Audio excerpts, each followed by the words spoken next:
A knock on the door startled me from a horrible mix of nightmares so vivid I had no idea where I was upon awakening. I jolted to sit upright in a cold sweat, my whole body racked with the most searing pain I had ever felt. I had no idea where I was. My sight was wriggling and distorting with hideous slashes of blinding white, the lights of the room leaving trails in my vision. My head felt feverish and weak, every one of my limbs sore and burning with pain as if I had been thrown through a wood chipper. I gazed at my frail body with dead, gray skin and was shocked to see that my right hand was entirely different than the other. The skin was ghastly pale and transparent, showing my pulsing veins underneath. A voice called in from outside the back door, panicked and muffled, knocking again, harder. I barely even heard the noises. It was as if all of my senses were dulled to nearly the point of being entirely absent. I couldn't help but stare at my hand, turning it over and wiggling my fingers. What had happened? My mind was fuzzy and viciously split apart with pain as I tried to recall my location. In looking around, all I saw were blinding lights and faded backgrounds splattered with dull brown blood. The knocks came again, now sounding like someone was trying to break down the door, the wood creaking with the effort. My senses, numb only seconds ago, had suddenly become painfully hypersensitive. Each and every knock resounded in my ears and sent searing pain through my body. I tried to roll to my feet only to further stumble over a chain and nearly land on a corpse beside me. It was that of a girl. Her black hair tangled and frayed, her dead limbs looking horribly pale and transparent. Just like my hand. Her eyes were closed, but I suddenly realized that she was in fact breathing. As I tried to speak and my mouth opened, my stomach abruptly lurched, and as I rolled to my side, rather than words, dark black blood spewed forth.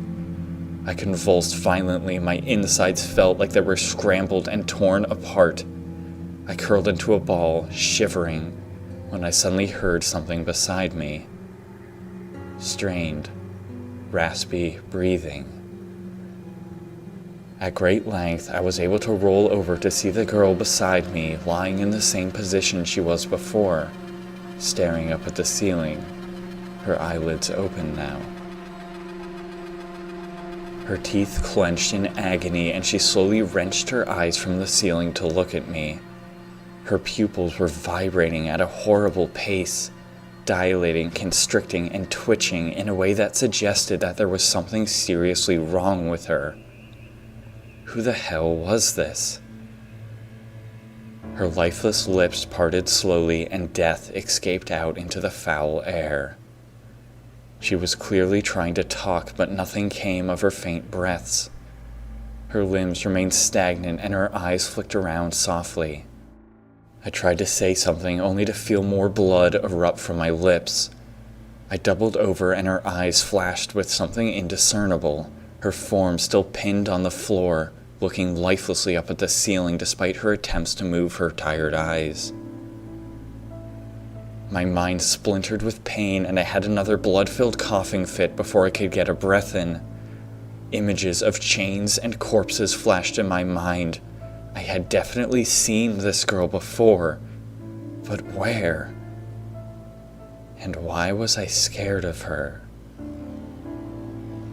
I was finally able to piece together that I was in my house, the entire place strewn with limbs, blood coating every wall and corner, some of it still wet. Looking into my dad's study, I saw a tiny, ghastly pale limb protruding from within, flesh lying filleted around the skeletal form, gore soaking the ground.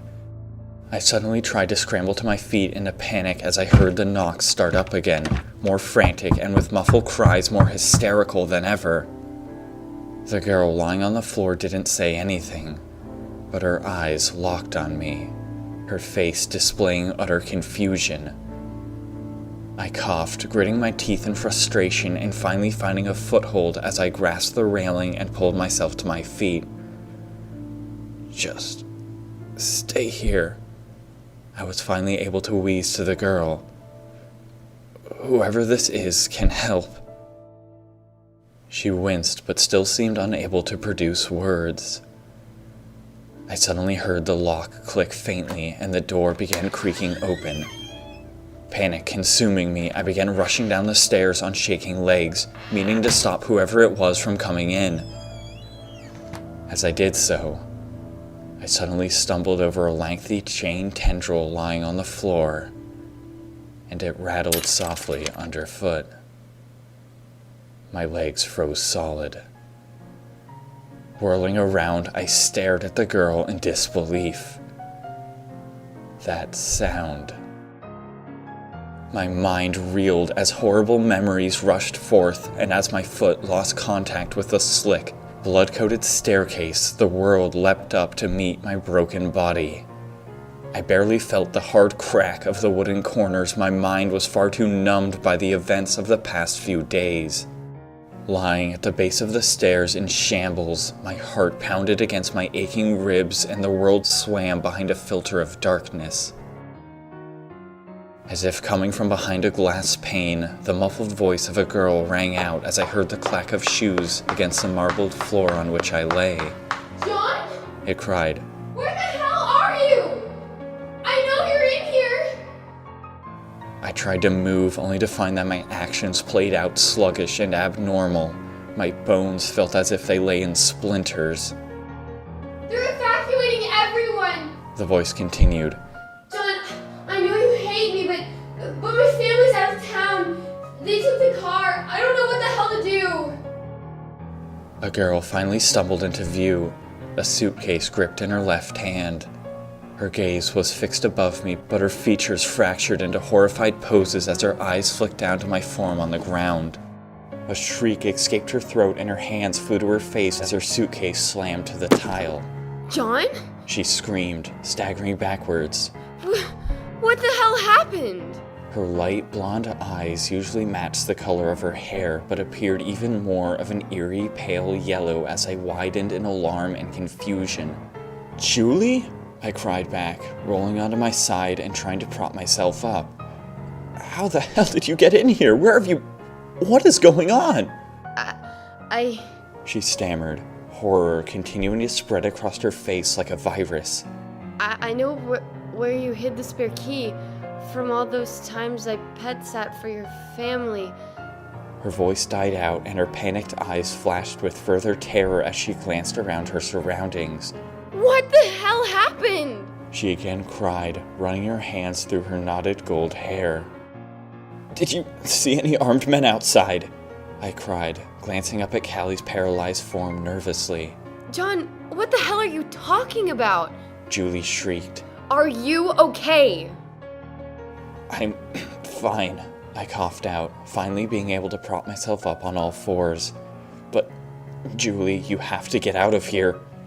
I don't know how you managed to sneak past the militia outside, but go back that way. They'll likely shoot you on sight if they catch you."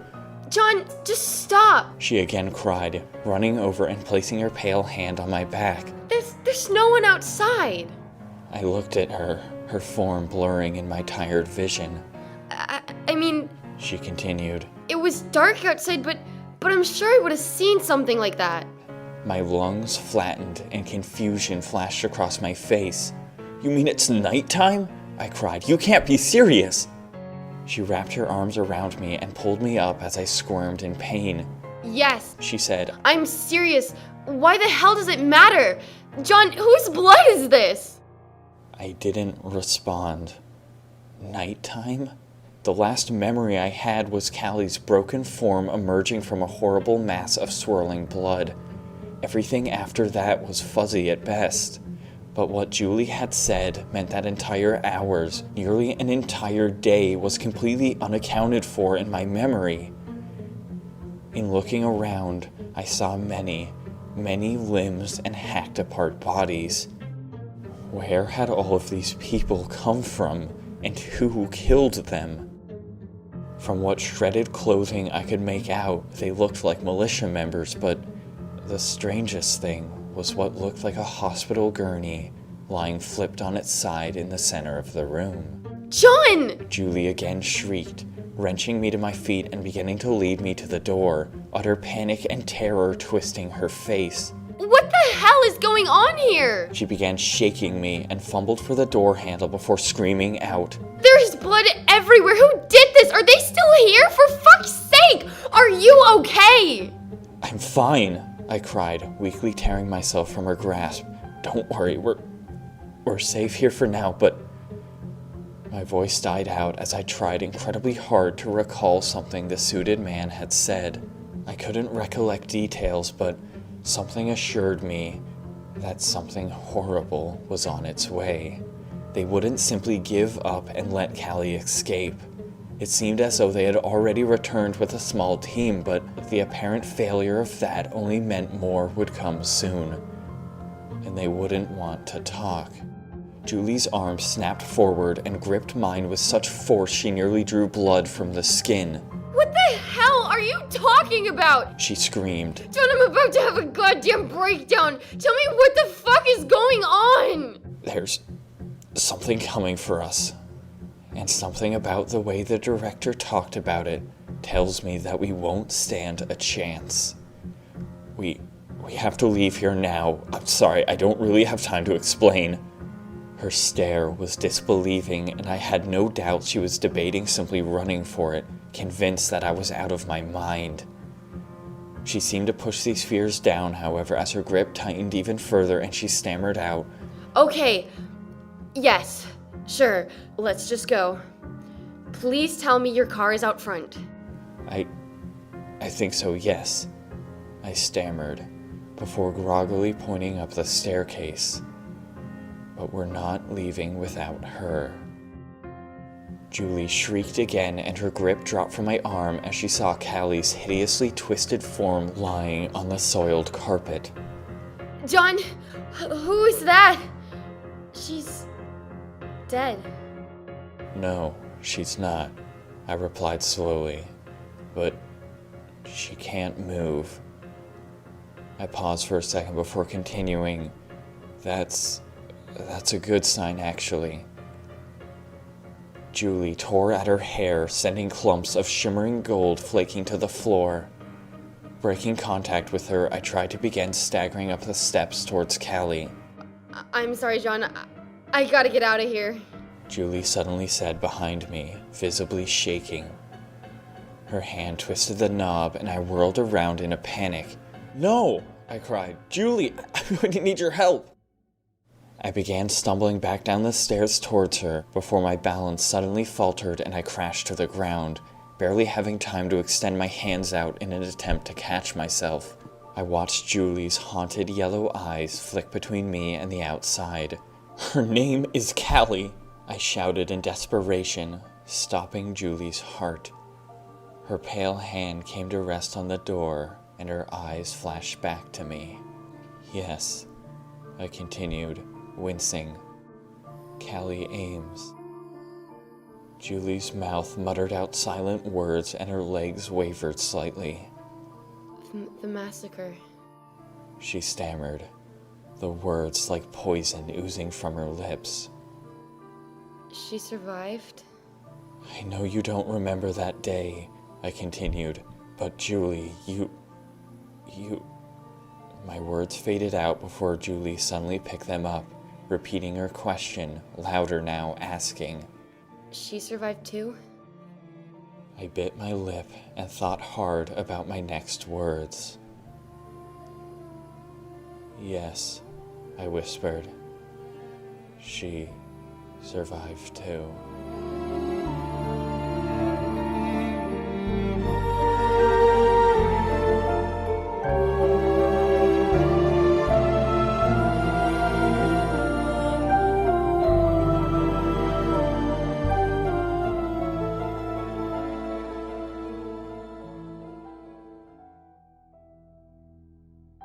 Julie punched the glove box in front of her, harder than she meant to, I'm sure.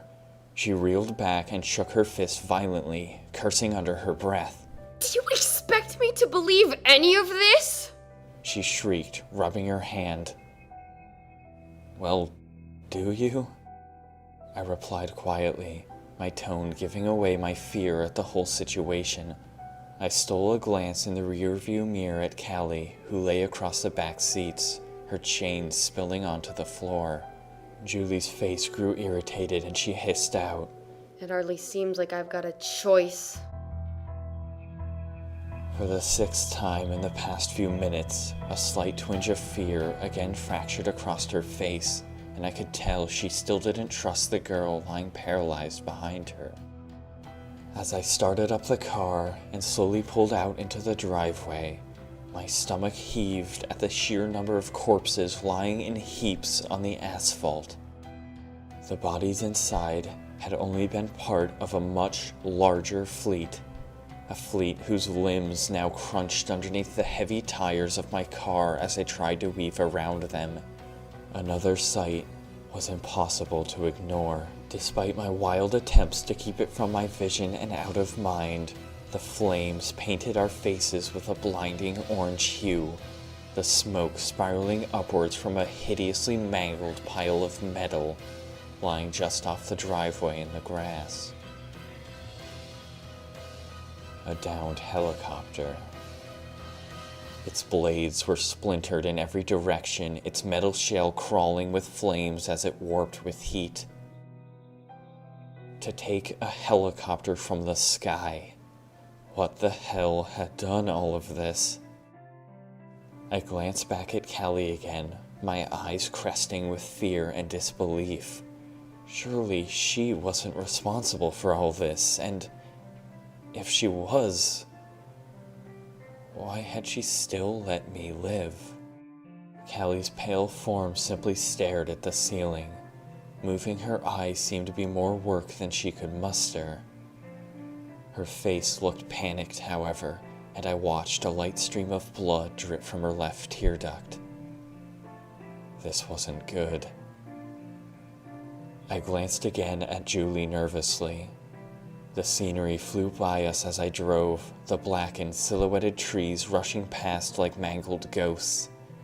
A light mist had settled down on the damp asphalt, erupting into view of our headlights as it curled past us.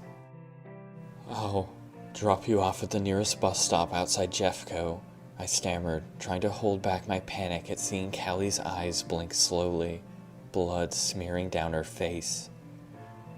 "I'm headed to the facility as soon as you're safe," I continued. "You don't deserve to be a part of this. Not after everything you've been through."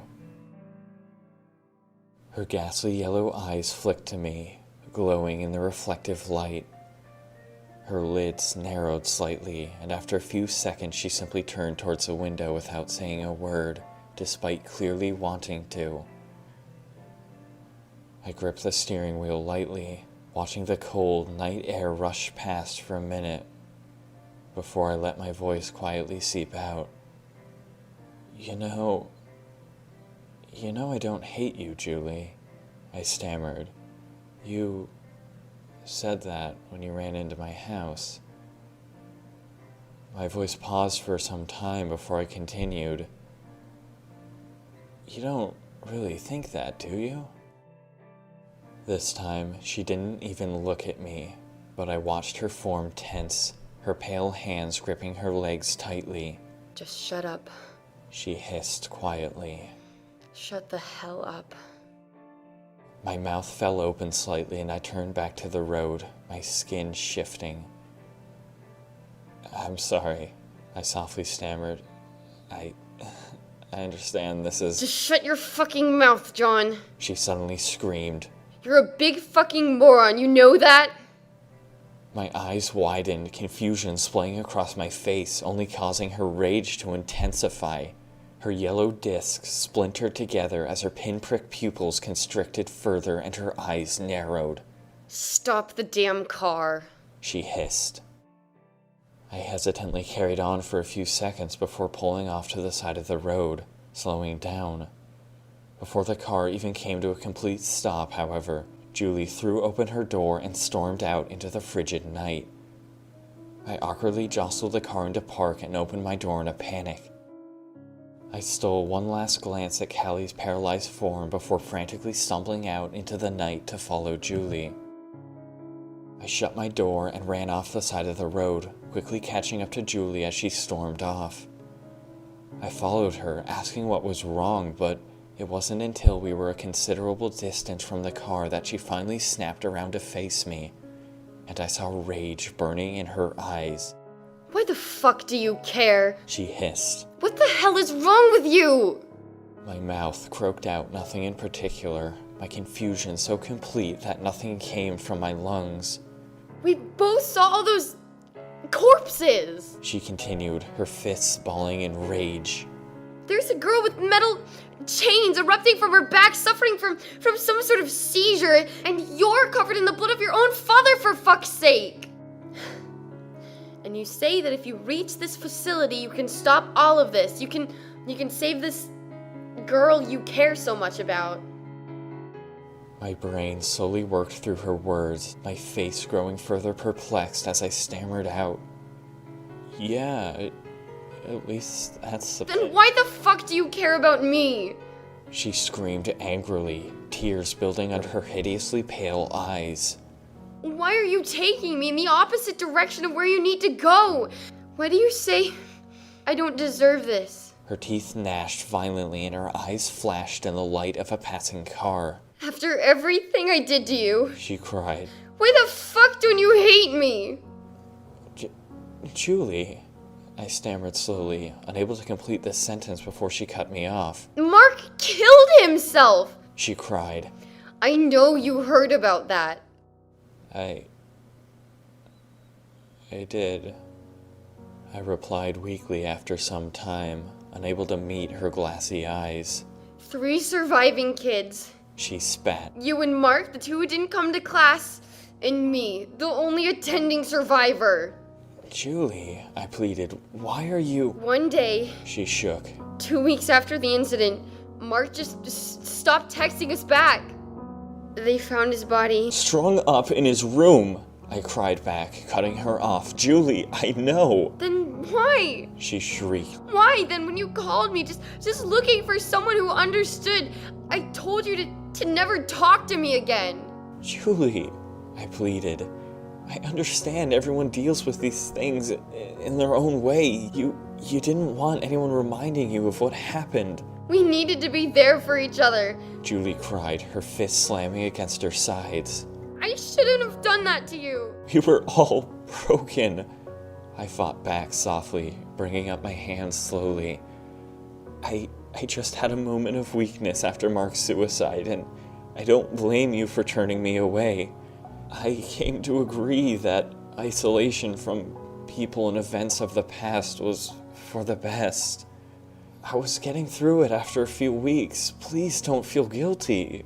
Please don't tell me this has been eating at you all this time. I never forgave myself. She whispered quietly.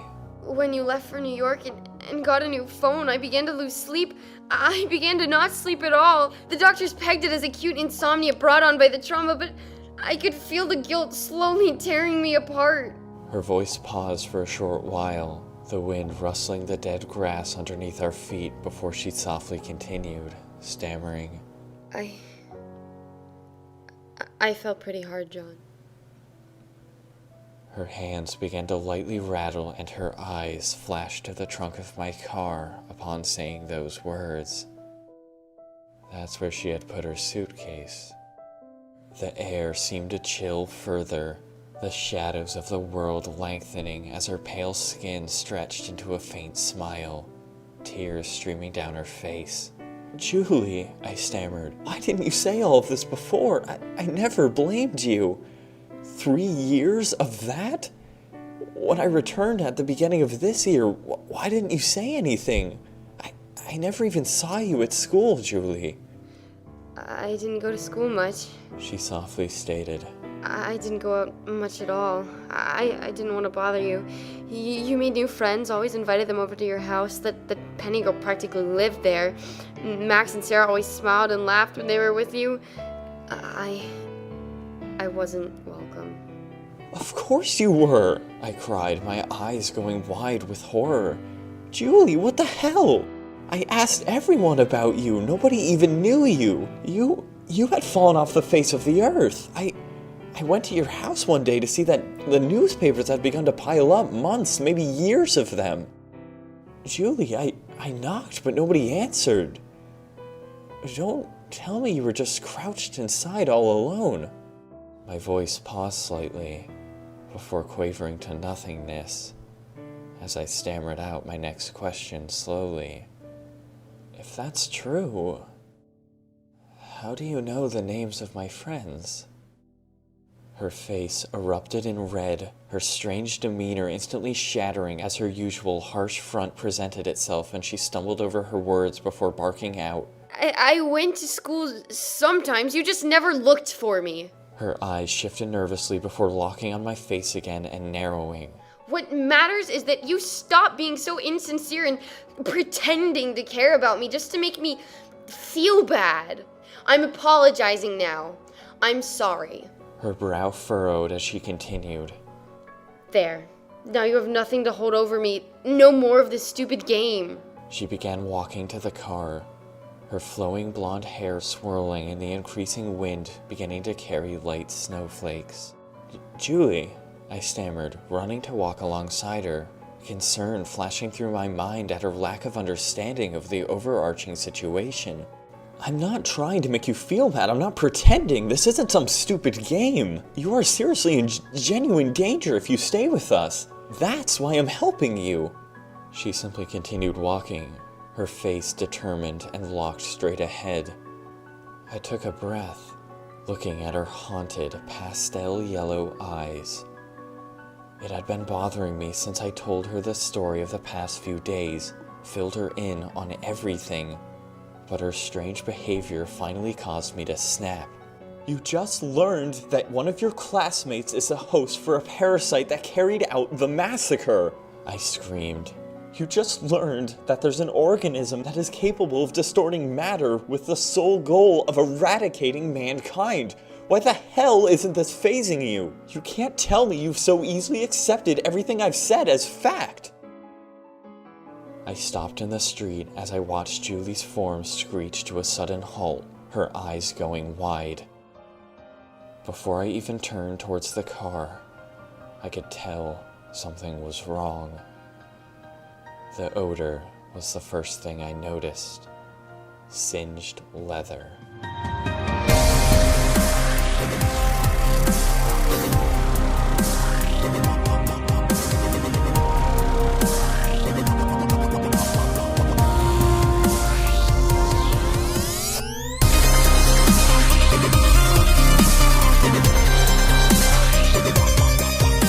Alright, so I thought it would be both fun and exciting for you guys if I allowed you to be a part of this next season. And so I hereby announce tryouts. As you can tell, I've already cast Julie's role as well as another important character who has yet to be revealed. There are, however, a variety of other parts, most of them small, but I figured all of you are so amazing and dedicated that I would save the best for you guys. Our good old monster friend Callie has yet to speak, but spoiler alert, she's gonna start pretty dang soon, and I want one of you to be able to voice act her character. Now, her part is pretty tough and very demanding for a voice actor, so please keep that in mind, but absolutely don't let that discourage you and try anyway.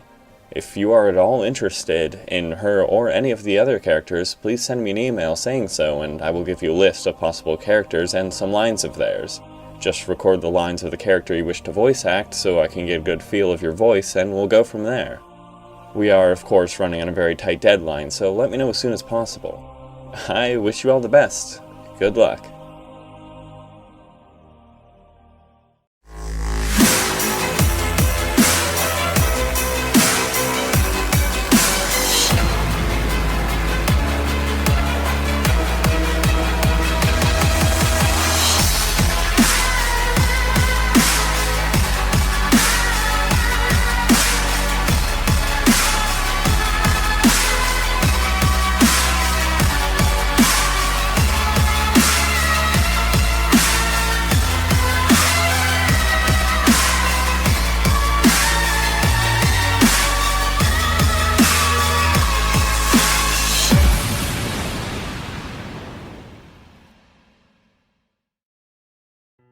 4 years ago.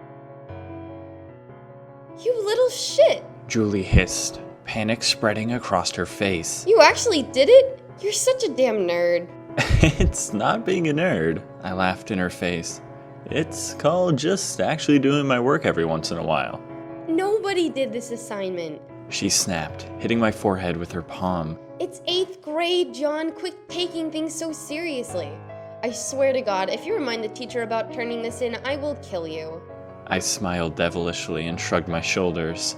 Well, it was due today, I grinned, enjoying watching her squirm. Maybe just tell her that Ralphie ate it. She doesn't know what kind of dog you have. She might think it's actually a worthwhile one with, teeth and stuff, rather than just a tiny walking ball of fluff. She grew incredibly flustered and her teeth gnashed, her hands tightening. Despite this, I could tell she was simply trying to keep the smile off her face as it crawled into view. She went to say something else, but as she pointed her accusatory finger at me, I cut her off, throwing my hands up. Whoa, okay. I laughed. I won't remind her. And if you want to copy it during the first part of class, it's all yours, alright? She smirked, brushing her hair aside sheepishly. Damn right. She laughed. I don't need your permission anyway. Julie, I smiled, embarrassment flashing through me. You don't have to keep up this act now that we're... You two are gross. Chris said as he walked past us in the hall, shaking his head. Get a room, man.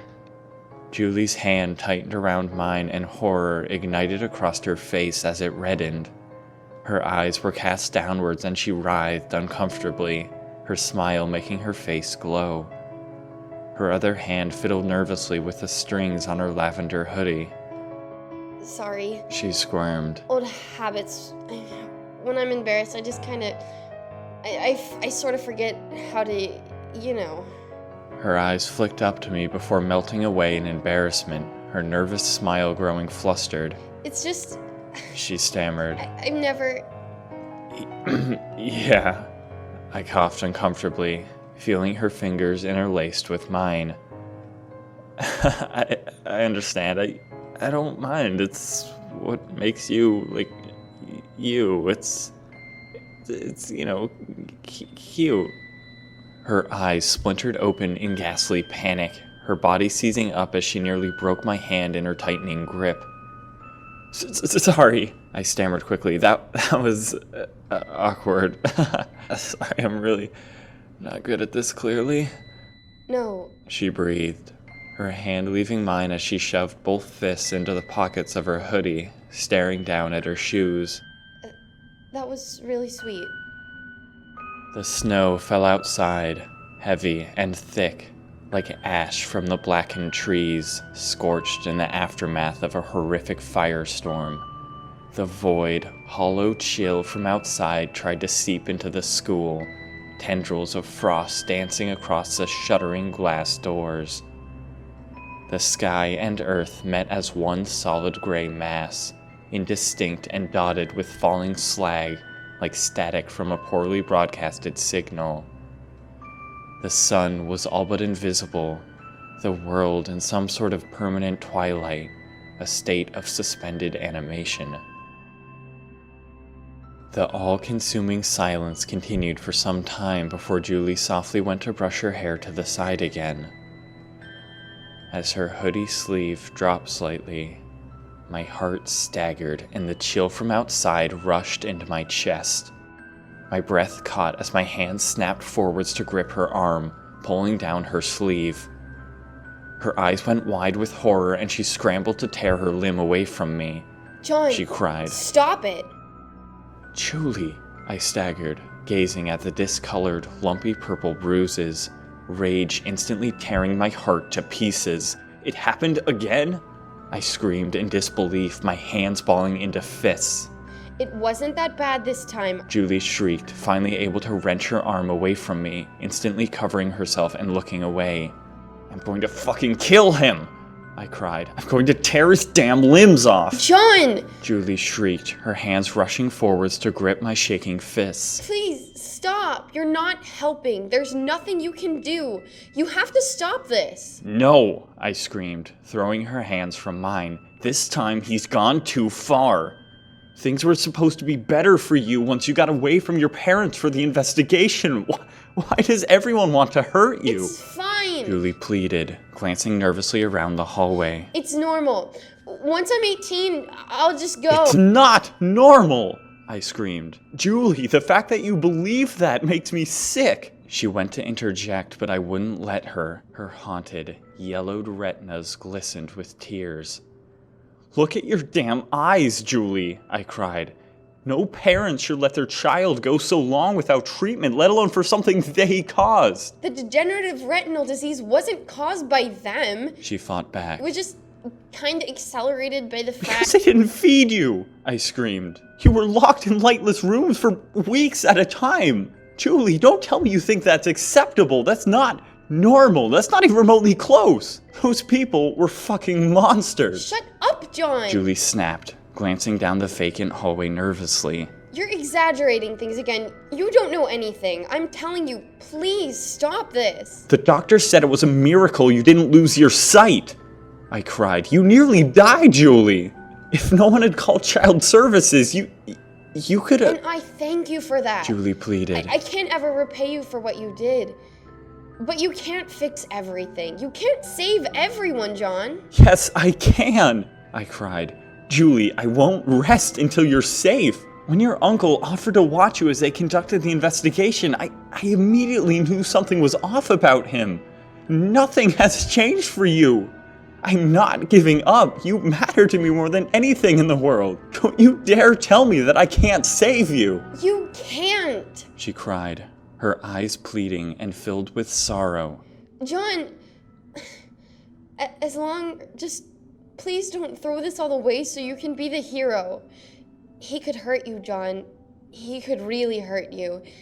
And if you tried anything like last time... Her irises shook with terror, and the hallway seemed to lengthen into darkness as her words slithered out like serpentine monsters. He might kill me before he'd give me up. My words caught in my closing throat, my resolve fading as her face pleaded with me behind sickly dead irises. The chilling wind knocked against the glass, the howl of the frigid air distant and faint. If he knew about us? Julie continued, shaking slightly. Please, you have to stop all this crazy talk. You'll only make things worse. I took a deep breath, my fists slackening into lightly curled fingers. Julie, I breathed, folding her hands in mine slowly. I'm here. I'll always be here for you. I took another breath. I'm sorry, I continued. I promise I won't confront your uncle directly, but if you expect me to sit here and do nothing, you're mistaken. I won't let anyone I care about get hurt. She went to protest again, but she was suddenly cut off as I dropped her hands in a panic and whirled around to the figure approaching from down the hallway. John, Julie, The figure spoke jokingly. I've got to go run and get some paper, but if you two aren't back in your desks by the time I get back, you're both getting detention. Sorry, Mrs. Matthews, I grimaced, glancing at Julie before rapidly walking to class with her. The room was dim and hollow, the people inside like ghosts, stagnant and dreary. Your mom is pretty funny. Julie giggled as she sat in the desk next to mine, her voice curling out into the cold air. Oh, yeah, I scoffed. Just hilarious. Until you realized she was only joking to you, she would actually give me detention in a heartbeat. Julie laughed quietly, hiding her hands in her sleeves and unpacking her bag. She's just trying her best not to give you special privileges. She grinned. People would hate you if they thought you had an unfair advantage. I laughed back, but I think she may have gone a little overboard with that. I haven't gotten above a B in a damn thing in here. Maybe that's just because you're dumb. Julie laughed, giving an exaggerated shrug. Huh, that's real rich, I laughed. Coming from the girl who didn't even do the assignment. You always get A's and you copy my homework exactly the frickin' same. I gave an overdramatically sassy snap of my hand as I held the assignment out in front of her, wiggling it back and forth. Julie gave a smiling sneer as she snatched the paper away. She giggled, pulling out her own blank sheet. Not sure what to tell you. Sucks to be you. I held my smile as her gaze fixed on me, but the minute she turned away, my face slipped into troubled concern.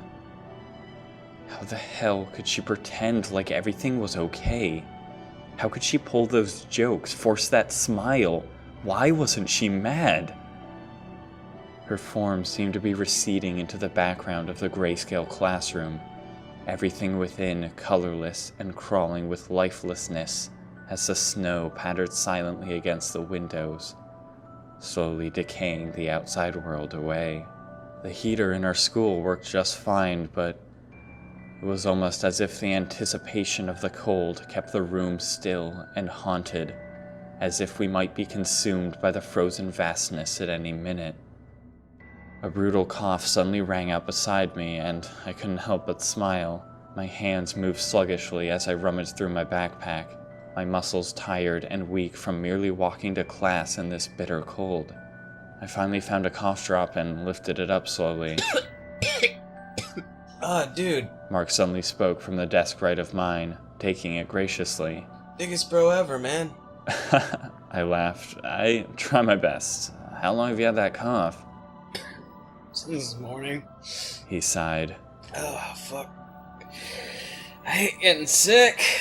He lowered his voice and pulled me close before continuing. Okay, look, dude. So I was gonna ask out Rachel today. But I ended up not doing that thing. Because, I mean, look at me. I mean, I'm a mess. And no girl's gonna want to date a contagious coughing loser with a fever. You're right, I joked, punching him lightly on the shoulder. You're usually just a normal, healthy loser. His brow furrowed, a toothy grin breaking into view. Oh yeah, John? He sneered. Getting all high and mighty, aren't we? You know, me and the guys were talking, and, we still think there's some foul play shit breaking down our barrier of trust here. I mean, you paid off that one girl, Julie. I mean, come on, we're friends. I mean, you could tell me. I mean, what, are you holding her against her will? Do you promise to return her family if she says yes? My heart froze. Whoa, I stammered. How the hell did you know we were dating? That literally happened, like, yesterday. Jacob had to tell me. Mark scoffed. Everything. And that's a little upsetting because why does Jacob know what I don't? Isn't information about your life supposed to process through me before going everywhere else? That's kind of like a rule between best friends, isn't it? And also, hands on, bros before hoes. No, I quietly snapped. It's not that. No one is supposed to really know. We're trying to keep it, like, low profile and stuff, I guess. How many people know? Dude. Mark laughed loudly, putting his hands on his hips. Who the hell doesn't know? You're trying to keep it a secret? VDA up the wazoo. Oh, that sickens me. He gave a big smile before suddenly breaking into a coughing fit, the grin still somehow remaining on his face. Who doesn't know A voice suddenly spoke softly. about what? It snaked into the air like dead leaves from a withered tree, carrying cold, vacant air. I turned behind me to see the pale form of a girl, her black hair largely obscuring her face. Her deathly white hands rested atop her notebook, covering whatever seemed to be drawn on the page. I went to speak before Mark suddenly cut me off, placing his hand on my shoulder and nodding at Julie, who was hastily copying down my assignment. About these two lovebirds. He sneered, causing my face to erupt in horror as my hands flailed to silence him. Little John. Hey, Callie, what's your opinion on this? He laughed, swatting away my hands and giggling. This little dinky John over here have a shot with such a hottie. Callie didn't say a word, but I watched her fingers slowly claw together. I must have been sicker than I thought because her form seemed to blur slightly in my vision. I mean, Mark continued, giving me another shove. there had to be something that this guy offered her that she couldn't say no to, and I doubt it's your manhood. So, 2 questions. What danger was she in when you saved her, and when is she going to be in that same danger again so I can have a go? Mark, that's enough! I suddenly snapped, my hands balling in rage as I stood abruptly. You have no fucking idea! The class fell dead silent, countless faces turning to stare at me in confusion. My breath caught, and I watched Callie's body return to focus, her hands splaying out in concern. I turned to see Julie looking at me with wide eyes, confusion splashed across her face. John, She stammered, breaking the silence. are you alright? She was cut off as my mother strolled into the room and flicked on the bright overhead lights, placing the papers on her desk. I quickly sat back down and she immediately began roll call.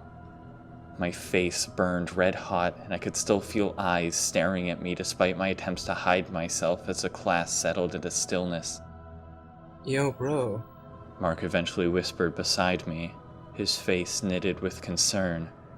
I was just joking. Sorry if I offended you or Julie. I mean, no disrespect. I mean, I wasn't trying to hurt any of you guys. I mean, I guess I'm a pretty shitty friend, huh? No, I sighed, turning to look at him. I should be the one who's sorry. That wasn't your fault. I don't know what came over me. Sorry about making such a big scene. I would explain it to you, but you're awesome. I'm really sorry about that. Just don't take it personally, please. Don't sweat it. He let out another cough or two before giving a grin and returning to his usually cheerful self. I shouldn't tease you so much. He chuckled. I mean, I had it coming too, but let me tell you, I know we have tests all this week, but if this cough doesn't subside by the week, I'm not showing up on Friday. You can count on that. I matched his smile weakly, holding it for a second or two before turning back to my notes, taking a deep breath. My grin slowly dissolved from my pale face, being replaced by deranged placidity, my hand tightening around an invisible object as the world seemed to swim in my vision. I was only vaguely aware that my other hand had clenched so tight that my fingernails scraped flesh from my palm. The snow obscured the outside trees, the sickly flakes quavering as they dropped ever so slowly.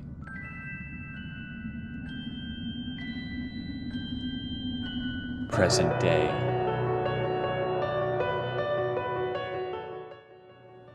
The sounds exploded outwards and I whirled around, my chest heaving in dread. The car lay horrifically still, but layering the interior with hideous slashes and dents were singed black gashes, distinct chain prints burned into the leather. Callie? I stammered, backpedaling and putting my arm out in front of Julie. A few seconds passed in silence, but I could see the interior air violently rippling with heat. Still standing on nervous legs, I hesitantly called out, "Can you move?" The window shattered, spiderwebbing into minuscule fragments before erupting outwards, the shards sprinkling along the asphalt like brilliant jewels.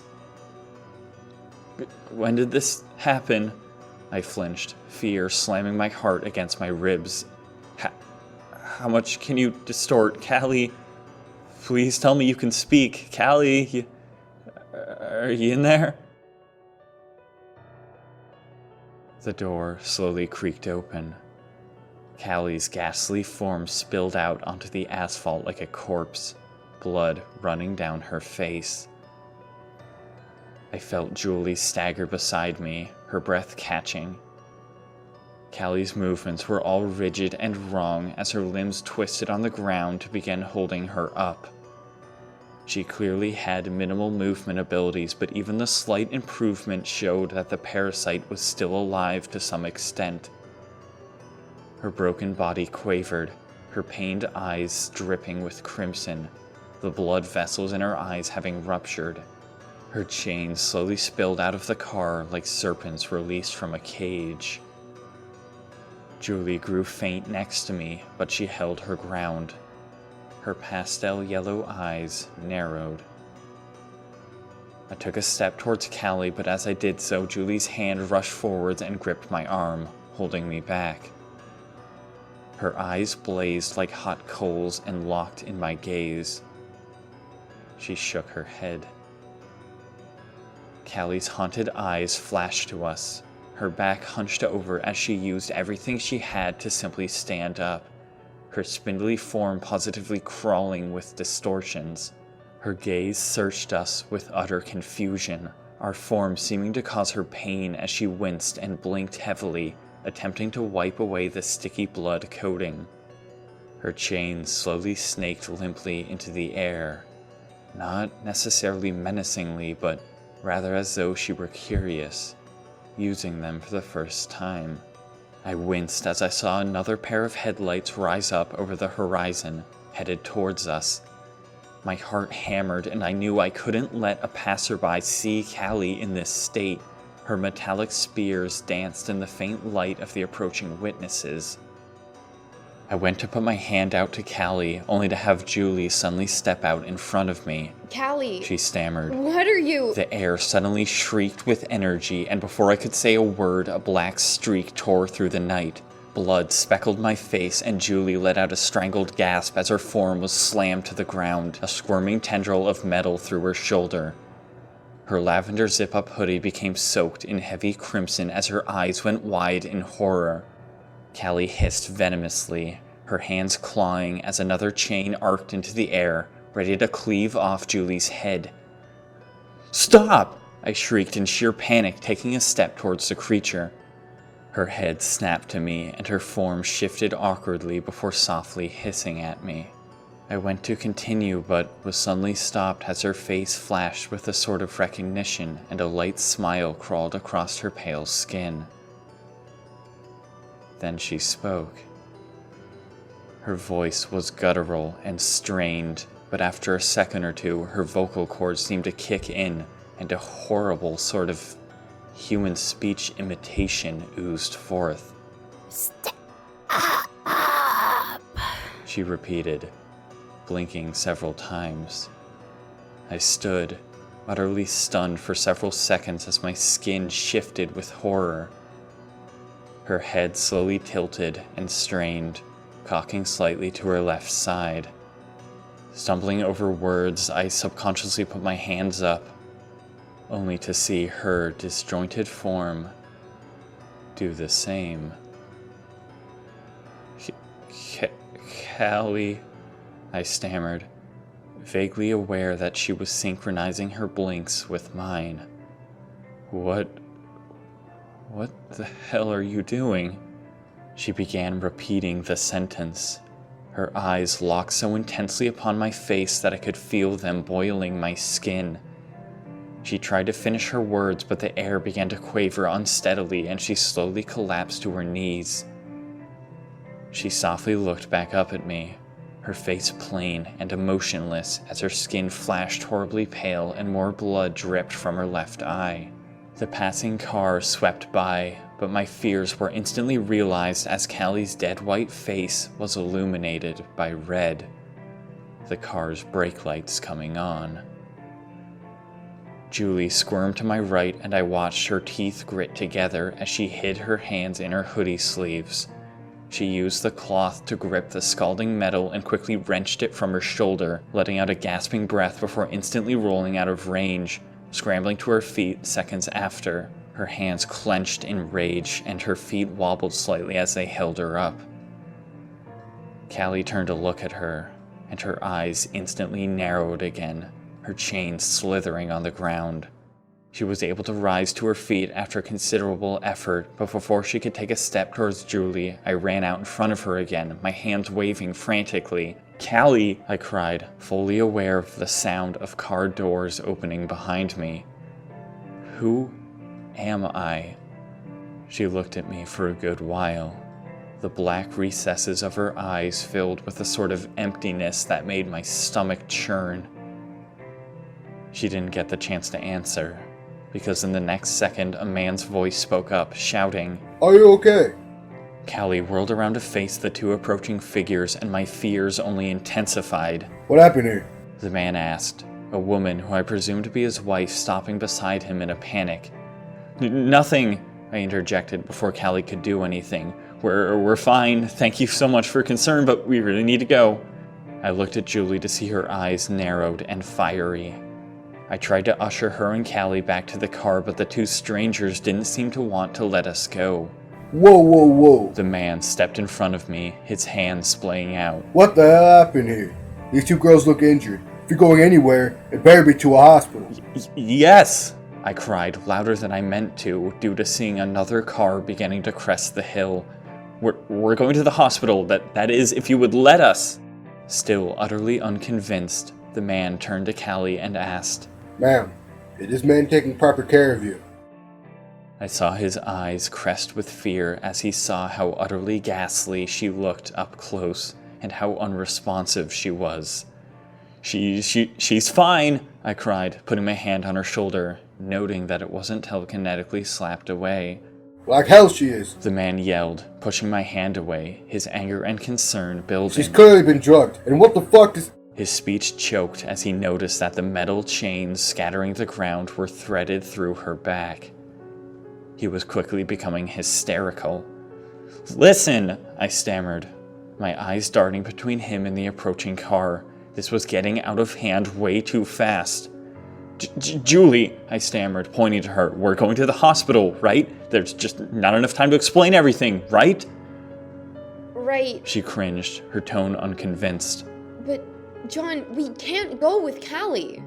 "She's just a little confused," I cried, running over to Julie in sheer panic and dragging her towards the car, reaching out for Callie's hand as well. "Now's not really the time to be We're good, trust me." Julie's eyes flashed with panic as I dragged her closer to Callie, and her hand suddenly flailed in absolute terror, tearing herself from my grasp. I frantically glanced at the man and his wife, giving a panicked smile before I heard a familiar sound that made the world corrode into darkness. Hissing laughter. My next movements were fueled by utter terror. With a frantic dive, I slammed Julie and myself to the ground as a sort of bomb went off in the air. A streak of blackness hacked in a sweeping arc, carving out a perimeter around Callie, leaving no time for the two strangers to showcase their horror before their torsos slid from their legs and intestines spilled out like slithering eels. Scrambling to my feet and pulling Julie with me, I barely had time to get out of range before Callie spun to face us, and her cackling smile was combined with rope-like saliva oozing from her hissing mouth. Julie was now utterly stunned, not moving a muscle as I dragged her backwards in a panic. I coughed on my words, unable to overcome my terror at seeing Callie stagger towards us, humanity all but void in her pulsing eyes. A streak of metal lurched forwards and snapped back inches from my leg. I scrambled backwards further and could feel my heart attempting to break from my chest, my ears numbed by the deafening pulse of blood. "Callie!" I cried, almost as a sort of unconscious reaction. "Jesus Christ, what the hell are you doing? Callie, it's me!" What happened next made my blood turn into sluggish ice water. Callie's mouth slowly opened, and from her hideous saliva-filled maw, she hissed out a single word.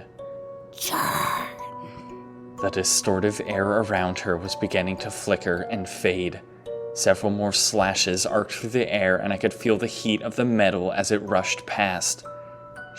She was trying to kill me. She could talk. The parasite wasn't in control. Callie was trying to kill me. "Stop it, Callie!" I cried, falling down, my fingers clawing at the pavement with such terror that my fingernails began to break away. "Why the hell are you trying to kill me? What is happening?"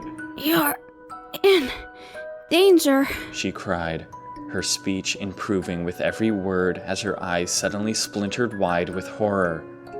Her next step sunk her to her knees, and her eyes again swam with blood as her limbs began refusing to respond. "Yeah!" I shrieked, finally scrambling to my feet and pulling Julie up. "Danger! From you!" No! Callie's legs buckled, and she barely had time to put her arms out before her form splintered against the cold pavement. John, you have to. She hissed in a panic, her eyes unfocused. Her voice quickly died away as the air quavered. My chest rose and fell as I breathed ragged breaths, and my limbs seemed to pulse as fear and adrenaline were pumped through me. Callie's limbs shook as she tried to hold herself up on all fours, and her gaze darted around, pain arcing through her body. Julie's grip slowly dropped from my shoulder, and her yellow irises trembled as she took a slight step back from me, motioning to the car. My legs still shook with terror, but she gripped my shoulders. John, She stammered. we've got to go. She can't reach us with distortions. She's still weak enough to have to use the chains. Now's our only chance. My heart stopped, my limbs further seizing up. "What?" I choked, feeling her panicked hands tighten around me. "Julie, how do you know that?" When the class was massacred, She started. she just made them explode. John, she's more of a monster than you could ever realize. I coughed, confusion flashing through my mind. I know that, Julie. How do you know that? I thought you said you didn't remember anything. Her face grew dark, but I cut her off before she could respond. I've been remembering things lately, I stammered. Things I blocked from my mind. Horrible things. If I'm starting to think back to those memories for the first time in years after seeing you, is it possible that your memory is coming back as well? No, She stammered, pulling me further towards the car in a panic. John, I've always remembered. It came back after a day or so. When you visited me in the psychiatric ward, it was just easier to feign ignorance, insanity. I didn't think you'd understand. But when you showed up with Callie, when you told me everything about the parasites, I was going to tell you. There's kind of a lot going on, John. I'm more concerned with how much you've forgotten. Just how far back did you bury what happened? Her stance faltered slightly before she grabbed my hands firmly. John, She cried. you're the one not understanding the overarching picture here. Don't you remember what you did? With her last words, her foot stumbled slightly to her left. This was all Callie needed. The grin instantly flashed back into view, slashing her face in half as a chain lurched to my right. The world seemed to decay into slow motion as Julie's eyes went wide in a panic. I barely even recalled moving, but Julie's body tumbled as I shoved her to the ground and found myself in her place. I felt the scalding steel hack across my throat before I could blink. The world erupted into stillness. The last thing I had seen burned into my vision as a horrible ringing sound resounded through my mind at a deafening volume. My heart stopped cold.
4 years ago, You know he wouldn't let me do that. Julie stammered.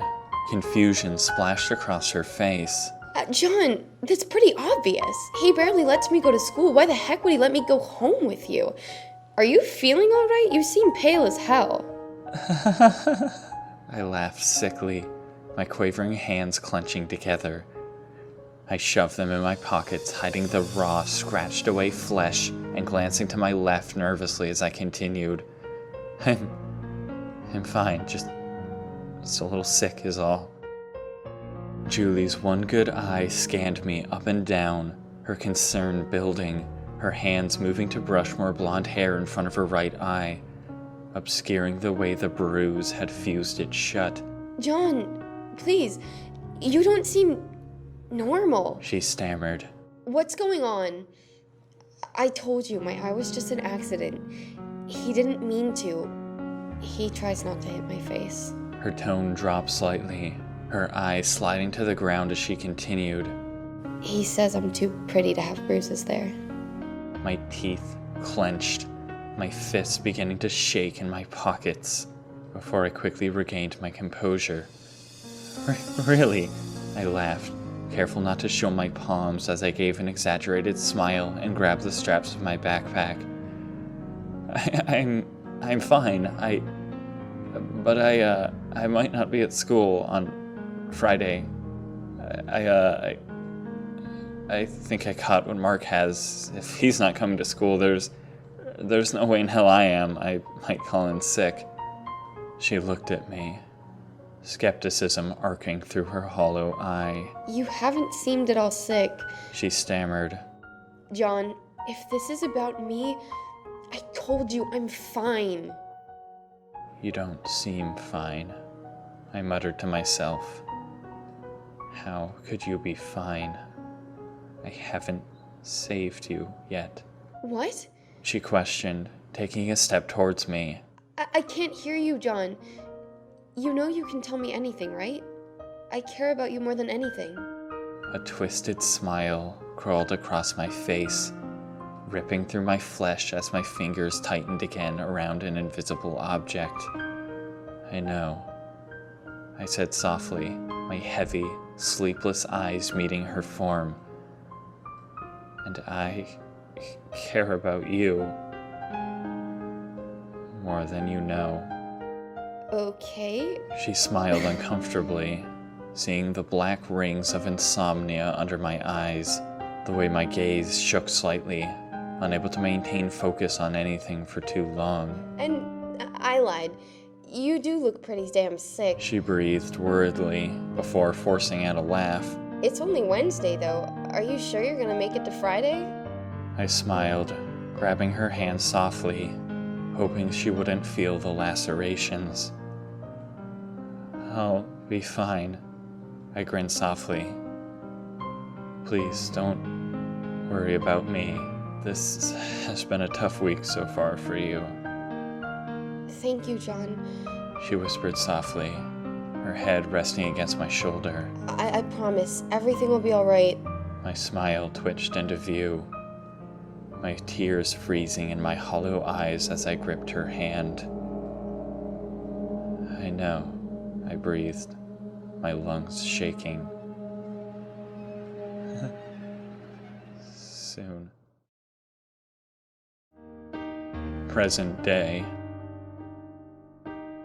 Time seemed to drag on for an eternity, but when my eyes opened and I was greeted by a warm feeling in my throat and an immense pain in my arm, I came to realize that mere milliseconds had passed. I turned to find myself on the ground, Julie beside me, her hand gripped so tight around my arm that the skin had gone dead white. She scrambled to pull me back further as a rattle of chains became near deafening. Julie looked at me and her eyes went wide, fixating on my throat. At her strange reaction, my hands instinctively rose to feel my skin and came away soaked in warm crimson.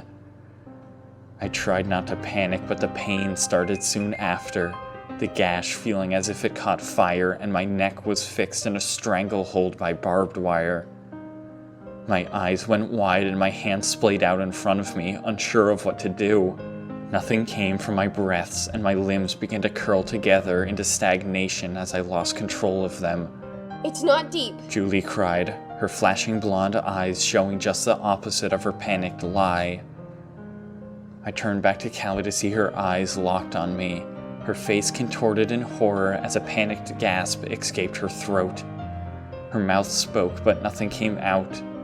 Despite her attempts to keep her eyes open, the surrounding air suddenly quavered again, and as her lids slipped shut, her limbs buckled harshly, her skull splintering against the pavement. What the hell are you doing trying to save me? Julie cried, wrenching my head away from Callie, her hands clawing and trying to cover my throat, fear and disbelief igniting across her face. What the fuck was that? The world swam as if placed in a vat of boiling slag, and my senses began to dull, faster and faster. I was beginning to lose track of where my body ended and the surrounding air began. Everything felt like one uniformly distant mass. I could barely hear Julie's muffled cries, and although she appeared to be shaking me, I felt nothing at all. I hate you, John. I hate you. Julie cried, her eyes sparkling with tears. You can't save everyone. She tried desperately to pull me up, fear painting her face a horrid shade of gray. I shouldn't have come. She screamed. I was fine watching from a distance. Her voice died in my mind as everything went dark. I barely recall seeing some lights at that point, erupting into view, streaking through my vision like ghosts. I was sure they were from the car that had been approaching, but I could no longer grasp what this might have entailed. Julie's pale face went dead white, and her cries turned into desperate shouts as the ground rushed forwards, and I was vaguely aware of the blood pooling under my broken body. It felt cold now.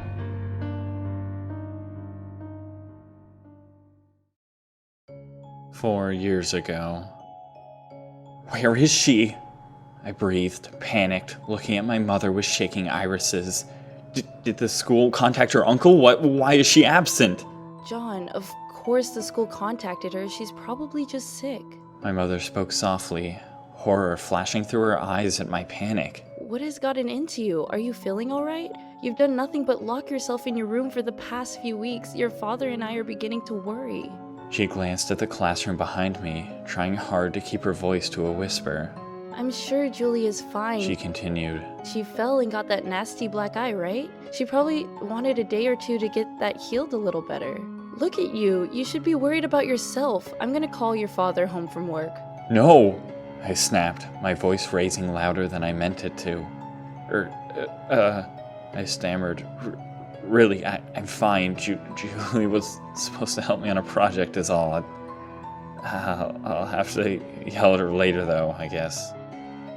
I quickly slunk back to my desk before she could respond. Alright. She stammered out to the class before regaining her composure. I hope you enjoyed your break. The short answer section is up next. You have 5 minutes for any last-minute study. A collective groan emanated from the crowd, but I was no longer able to focus on anything in the room. The walls curled around me like horrid black masses, closing in on my lungs as my hands shook violently. My skin felt pale and clammy, my eyes unblinking as thoughts rushed through my head at a blinding pace. What the hell had he done to her? My hand tightened around the invisible object, the blade glinting in my imagination as the world swam with grayscale smudges. My teeth gritted, my hands absent-mindedly carving into themselves, the flesh flaking away like paper, raw, wet skin stinging in the cold air. Maybe I wouldn't wait until tomorrow after all. That monster didn't deserve another day. John? A voice whispered quietly, Rachel's hazel eyes flashing into view as she leaned over my desk. Where's Mark? I snapped out of my thoughts to have the cold world crash down around me, my skin prickling with ice. I stammered, my mouth moving in panic before I even registered a question. I finally met her eyes, however, and then glanced to Mark's desk beside me. Empty. Oh, I stammered, laughing awkwardly and trying to shake my thoughts away. He's sick. Sorry, he told me he probably wasn't gonna be here today or tomorrow, probably.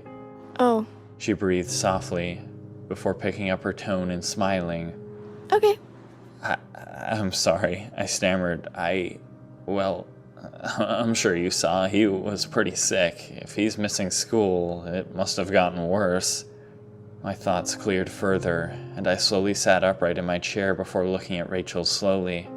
Why do you ask? I continued. That's awfully considerate of you. She laughed, putting her hands on my desk. You're his friend. If I could figure it out, I'm sure he told you. I couldn't help but chuckle, the conversation pulling me further from the blackness that had begun to envelop me. Oh, I laughed. He's not very good at hiding, is he? Never was. She grinned, her eyes flashing slightly. But it's gonna be his fault if I say yes to someone else first. How long does that tool expect me to wait? My heart swelled, my dreary eyes lighting up. I'll urge him on, I joked. But, you know, Rachel, it's not against the rules for a girl to ask out a guy. Oh, like Julie did to you? She chuckled. That's cute and all, but hell no. It'll be good for Mark to work up some courage for once in his life. My joy dissipated instantly, my eyes flashing with horror at the mention of Julie's name. Rachel's pale form was smudged to nothing, hideous thoughts again swirling in my head. What happened to her? School was her only escape. If she wasn't able to come, that meant she was either trapped or something far worse. My fists clenched. I barely heard Rachel saunter off as my mom stood, making a gesture with her hands and speaking muffled words. The class began again on the test, but I could only stare at the blinding white page, its form pulsing slightly in my vision as I bounced my leg nervously. I wasn't sure how long I stayed in that state, but I was suddenly jolted awake by a faint glimmer of gray in my vision. A piece of paper, fluttering like a moth to land on the edge of my desk. Not wanting to look too suspicious by turning, I stole one quick glance to see Callie nod slightly. Her green eyes seemed eerily dark, the reflection of her black hair making them crawl with tendrils of blackness.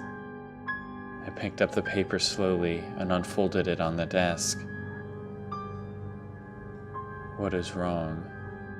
The writing was heavy and black, scratched into the page like someone had attempted to carve into the desk behind it when they wrote it.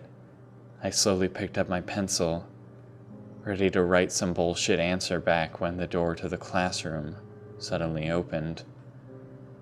The heavy wood creaked softly as Julie slowly stepped inside. My heart dropped like a rock. Something was horribly wrong. There were no signs of recent physical damage, but she was deathly pale, her hands gripped tightly around her backpack straps, shaking lightly.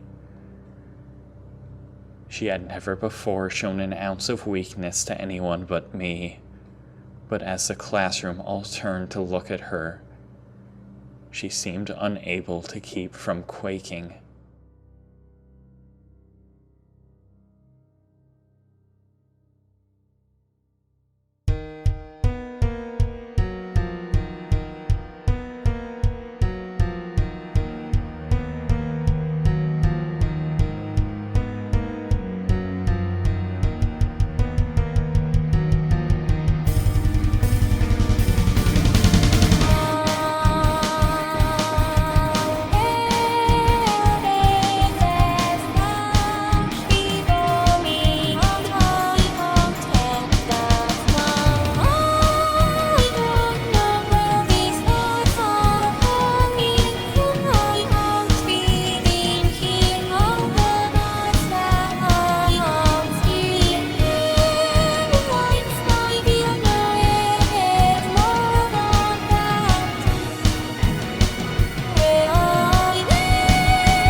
and take my hand.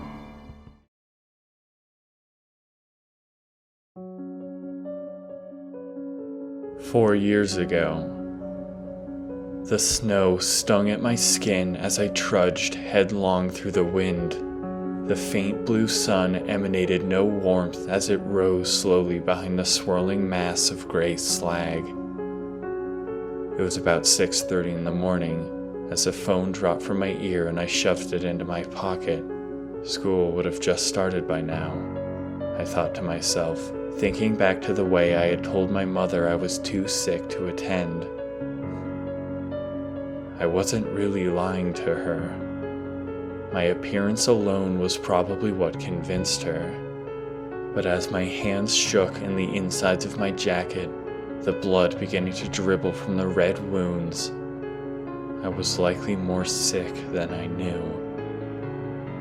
My heart pounded, attempting to mask out my overpowering fear with rage. The way Julie had acted when she showed up with only 20 minutes left of school. Horribly plain, not an ounce of emotion in her voice as she stared ahead hauntingly. She wouldn't answer my frantic questions despite my cries and pleas. My nervous fingers clawed at the raw skin of my palms, the hot blood leaking out.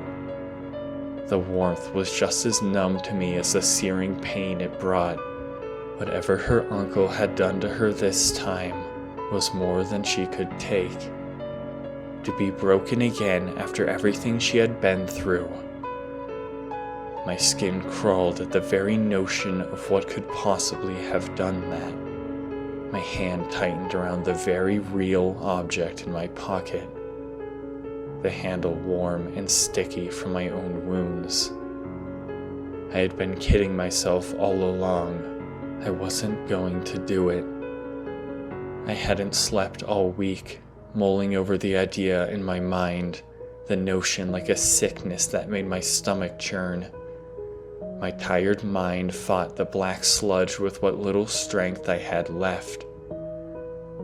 The very concept was so incredibly absurd that I shouldn't have been bothered by the intrusive thoughts, but what scared me more than anything was how seriously I fought them back. If I truly trusted myself to not act on them, why was I so horrified? Why did my vision pulse with icy adrenaline and my limbs seize up? Why did I not sleep? Why did the shadows of the world stretch like haunting figures staring down on me for something I had yet to do? I was the hero, damn it. Why couldn't they see that? I was saving her. I could save everyone I cared about, no matter the cost. From the beginning of the diseased, delusive origin of the thought, I had set the plan into motion, trusting myself not to follow through with it. I knew that I was kidding myself. I knew this as I stole the knife over a month ago. I knew this as Julie's increasingly worrisome words made my hands clench. I knew this as her horrified eyes told me that I couldn't save her. And above all, I knew this as my shoes crunched in the snow as it began to accumulate. The house looming up ahead. Seeing this structure would surely cause my charade to fail. I would realize that I didn't have it in me. Reason would take over and snap me out of this nightmare. But it didn't. The front door should have made me realize that this was more real than I had ever known in my delusive hallucinations. The feel of the wood as my hand struck it several times should have brought something forward, something sanity would have provided. But nothing came. My mind remained dull and fixed ahead in a stare as a booming voice called from within the house and heavy footsteps reached the door. Nothing rose from my mind, not an ounce of realization. No, it wasn't until the door opened and it was far too late that the true gravity of the situation splintered into view like a Goliath beast to whom I could never compare. My muscles froze solid and my heart stopped cold. The man's face crested with recognition as his narrowing eyes gazed at me. His voice alone was enough to break my ribs as he shouted, "What the hell are you doing here?" His massive, leathery hand gripped my shoulder and squeezed tighter than I thought possible. "I thought I made myself pretty damn clear," he shouted, the force of his hand threatening to separate the bones in my shoulder, the tendon shifting out of place. "I found out that you were still hanging around her before she went to school yesterday. I thought I'd taught her a lesson. I warned her. If she ever talked to you again, I'd slit your damn throat. You got no business here, boy. Leave my family alone. You don't have any evidence at all. If you squeal again, I'll rip your fucking lungs out. You got that?" My mouth was dry, absolute panic making my legs weak and my heart beat like a jackhammer. I tried to stammer out something, anything, but all that came out were strangled squeaks. His teeth gnashed and his burly hand let go forcefully, causing me to stumble back, falling down the porch steps and landing in the snow. "Did you not fucking hear me, boy? He screamed. I'll fucking kill you! Get the hell out of here! And stop playing the hero, you piece of shit." The door slammed shut, and my veins pulsed with dread, pure fear negating my ability to move. I lay like that for nearly a minute before finally being able to rise to my feet, my weak limbs shaking and hollow. I truly had been kidding myself. This was far too horrifying for me to handle alone. When had I become this delusive? My feet felt heavy and stiff as I walked slowly away from the porch into the void of winter. Suddenly, however, my blood ran cold with ice, my hands sprawling out in horror. I couldn't walk away. In my delusion, I had already made the call. I had gone too far to turn back now. My teeth gnashed, misted breath coming in ragged intervals. Surely they would be here any minute now. I had no time to lose. I screamed this warning to myself over and over as I staggered slowly back towards the house, my twitching hand pulling out the blade slowly. The metal glinted softly in the decayed sunlight as I unzipped my jacket slowly, my hands shaking to the point where I could barely grasp the zipper as I angled the blade towards myself. If I could just avoid puncturing a lung. No, I would aim lower than that. So long as the paramedics were on their way as promised, this plan could still work. The blade pressed against my stomach, my vision blurring with panicked tears as I tried to calm my breathing. Suddenly, I stumbled violently, the blade lightly breaking the skin as my foot caught on something sharp. My gaze flashed down to the ground to see it.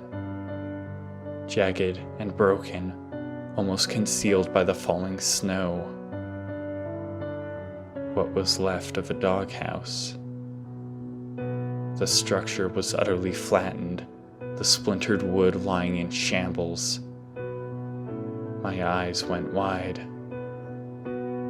The way Julie had been so thoroughly haunted and unresponsive, and the fact that, despite how she always commented on how annoying her dog was, not a single bark had emanated from the house when I knocked on the door.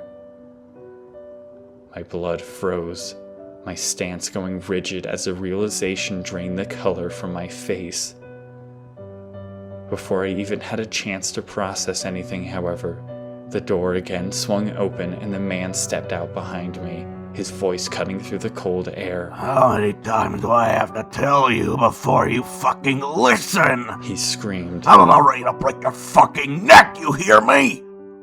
I couldn't move, couldn't see through my blind terror, and as his shadowy form came storming off the porch towards me, all I could do was tighten my grip in panic. present day.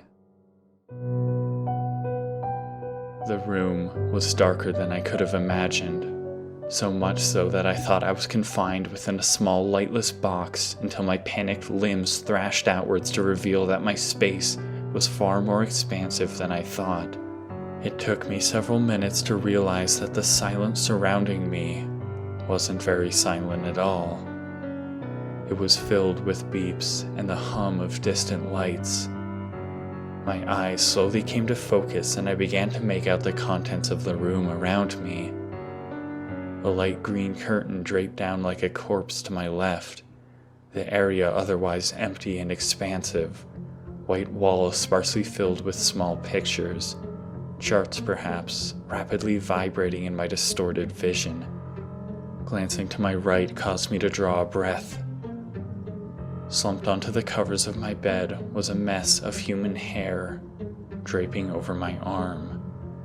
I instinctively tried to jerk back, only to find that the hair had intense weight to it. And upon further focusing my eyes, it became clear that it was attached to a body, one which had wilted over like a dead flower, its arms splayed out on the bed, crossing over my legs. In shock, I pulled my arm out from under its head and scrambled to sit upright. This caused the ghastly form to suddenly stir. Its head rose to greet me, strand-like hair falling to the sides as if it was wet. Its skin was so pale and stretched that it appeared as though it would decay to nothing at any second. As its spindly limbs bent and broke to prop itself up, a familiar pair of yellowed eyes suddenly flashed in the dim light. Upon seeing my face, her sluggish eyelids suddenly snapped open and she jerked back with such speed that I flinched as well. John! She cried, her hands flying from the bed as her eyes danced around wildly, appearing to radiate light. I tried to speak only to find my throat far too dry, little less than air escaping my cracked lips. You're awake! She rasped, looking like she hadn't slept in weeks. John, are you okay? How are you feeling? My hands found their way to my throat where I discovered a bandage wrapped around my neck like a collar. Unable to speak but desperately trying, I couldn't do anything but point to my throat and gag out airy sounds. Julie's face contorted with fearful recognition, and her hands fumbled rapidly for a glass of water by the side of my bed. She seemed more shaken than she had ever been, and in her panic she simply slapped the glass off the table, with such force that it shattered against the wall. She cursed under her breath and fumbled to steady the table, slicing her hand across a wooden edge in the process. I sat up in further concern and my hand splayed out in the air. Julie tried to collect herself but couldn't stop shaking. She hurriedly wiped the hair out of her eyes, smearing her own blood across her forehead. It was only then that I realized this was not the only blood on her. Her hair had appeared strange before because it was, in fact, stuck together in wet, ropey strands, globs of a dark substance soiling the once golden sheen. My concern intensified into horror at this, and I threw the covers from myself, reaching out to Julie. She instantly snapped around to grasp my hand in hers, so hard that I let out a light gasp. Violently quaking as if possessed now, her eyes vibrated between me and the rest of the room, and it looked as though she was about to have a breakdown, or was in the middle of one. I went to try and speak again, only to stop in my tracks as I noticed the door to the hospital room. It was barricaded, with a table and some chairs. Julie let out a strained giggle, as if she was strangling it from her throat, and a smile suddenly split across her face. I swung my legs off the bed and let them dangle, trying to hop down to the floor but unable to with Julie gripping me, as her smile ate across her face. I'm so glad you're awake! She whispered with a shaking voice. Another cackle was yanked from within her hollow lungs, and her wild eyes flashed gold as her fingernails began to draw blood from my hands. She seemed unable to sit still, squirming around like her insides were on fire. I made rasping sounds again, meaning to ask her what the hell had happened, but unable to do so. I simply tried again to hop down from the bed, but Julie stopped me with an unblinking stare through wide eyes. Her head cocked to the left as her face violently flashed between a smile and extreme concern. Don't put your feet there. She whispered out, writhing in her chair, scratching down my hands. I made a mess. My eyes naturally glanced down off the bed, and my heart pulsed with ice, sending frozen shards through my veins. From underneath the hospital bed, organs and entrails had spilled forth like serpents, lying scattered in glistening heaps. I could make out a ghastly face staring directly up at me with unblinking eyes, lips cold and blue. Black blood painted the entirety of the once reflective white floor. Unreal amounts splashed out in every direction. I dissected her, John. Her nails dragged down my hand, peeling off a layer of skin. Her head twitched violently to the left, as if her neck was broken, and her following deranged smile was fueled by confusion and pain. They were going to kill you! She suddenly cried, as if remembering, jumping to her feet and pulling me off the bed. My socks landed squarely in a massive pool of blood, and they instantly grew wet. And cold. This body had been here for some time. The door rattled violently and muffled voices rang out from outside the room. Your neck wound wasn't that deep. Julie cried. They say by the time they got you, it was nearly entirely healed. You don't even really need that bandage anymore. They should have just discharged you. I went to take a step, but she suddenly threw me back to the bed, holding my weak arms down. The nurse was prepping you for anesthetic. She twitched out, looking down at the corpse she was currently standing on. Everything I thought was wrong. I'm taking your side. Julie, I was finally able to cough out. What are you talking about? My gaze drifted to the table beside my bed, and something atop the counter caught my eye.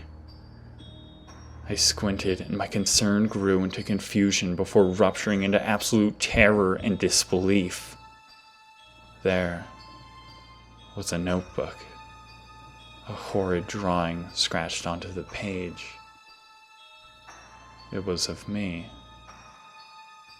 My face lay in shambles, my entrails spilling out from the hospital bed, blood drawn splattering across every corner of the page, the pencil having been dragged through the paper so vigorously that it went through several layers. Julie's grip on me only tightened, and her body squirmed even more as the knocks outside grew more intense, faint, unintelligible orders being shouted into the room. "Julie!" I cried, disbelief still racking my brain as I nodded to the notebook. "Did you draw this?" She writhed, her grip finally slipping as her hands clawed in front of her, and her smile cracked into a fissure that split across her face. I've drawn quite a lot recently. She convulsed. I did that one just before you woke. But I would never do that to you. Like I told you, I've taken your side. I've only ever made a few of my drawings a reality. Hisses were drawn from her throat, and she made an explosion sound, gesturing in every direction, giggling. "You've killed people before this," I coughed, my eyes wider than they ever had been. A month or two ago. She squirmed, grabbing her notebook and instantly tearing through the pages as if to find the drawing for me. I noticed that, as she leafed through the pages, nearly all of them were full of horrific images. My hands rushed to stop her from going through her horrible notebook, and as I gripped her arms firmly, she finally stopped moving. I jumped off the bed, barely even noticing the squishing corpse under my feet as I held Julie, so entirely unsure of what to do that I didn't do much of anything at all. I didn't want to believe it, but could I really ignore the signs? How long had she been this deranged? I dropped her hands and began backing up towards the door where the voices shouted in. She had calmed down considerably, and I watched her eyes flash to her suitcase, situated in the corner of the room. Julie, I stammered, meandering between the door and her, so utterly helpless and overwhelmed. I think there's something inside of you. Don't go out there. She suddenly cried as I got near the door barricade. They're going to kill you. No, they're not, Julie. I stammered. You are going to kill me. You are going to kill all of us. Don't you understand what's happening to you? How long have you been doing these things? Maybe there's still time. I tore my hands across my scalp, gritting my teeth. Why was she only awakening now? She was 4 years too late. You're not listening, John. Julie cried, her posture slackening and her body ceasing to writhe. I was waiting for you to wake up. We have to go. I swayed lightly on my feet, glancing wildly around me. Several heavy hits resounded against the door, and I heard the telltale sound of jangling metal. Whatever people were outside, they had guns. I couldn't let anyone near Julie. She was a ticking time bomb. I couldn't let anyone show any sort of aggression towards her. Surely that would cause her to snap for good. If I couldn't get to the repressive drugs of the facility, no one would survive this. You're right, I cried, walking past Julie into the window of the room, lifting it up and feeling the blast of cold night air, only to find a screen underneath. Where's Callie? I cried, turning back to Julie, suddenly remembering. Surely the facility had picked up on the location of the accident outside my car. Probably still lying in the road. Julie spat. When the man came in his car, he thought she was dead, just like the other two people. I told him to leave her and tend to you. She tried to kill you, John. She wasn't trying to kill me, I cried, rage suddenly flashing through my veins. She was trying to kill you. She was trying to protect me from you. My voice abruptly stopped, questions splintering through my brain. How had Callie known this was happening to Julie? What the hell was going on between the two of them? When that man took us to the hospital, Julie continued. the doctors saw that you fell down the stairs. She slowly walked to the center of the room, her steps deranged and staggered. Her lavender hoodie glistened red in the moonlight, her flowing blonde hair falling to cover her haunting eyes as she turned to stare at me. Your skin was pretty bruised and beaten up, John. She continued. It concerned them much more than the light throat wound.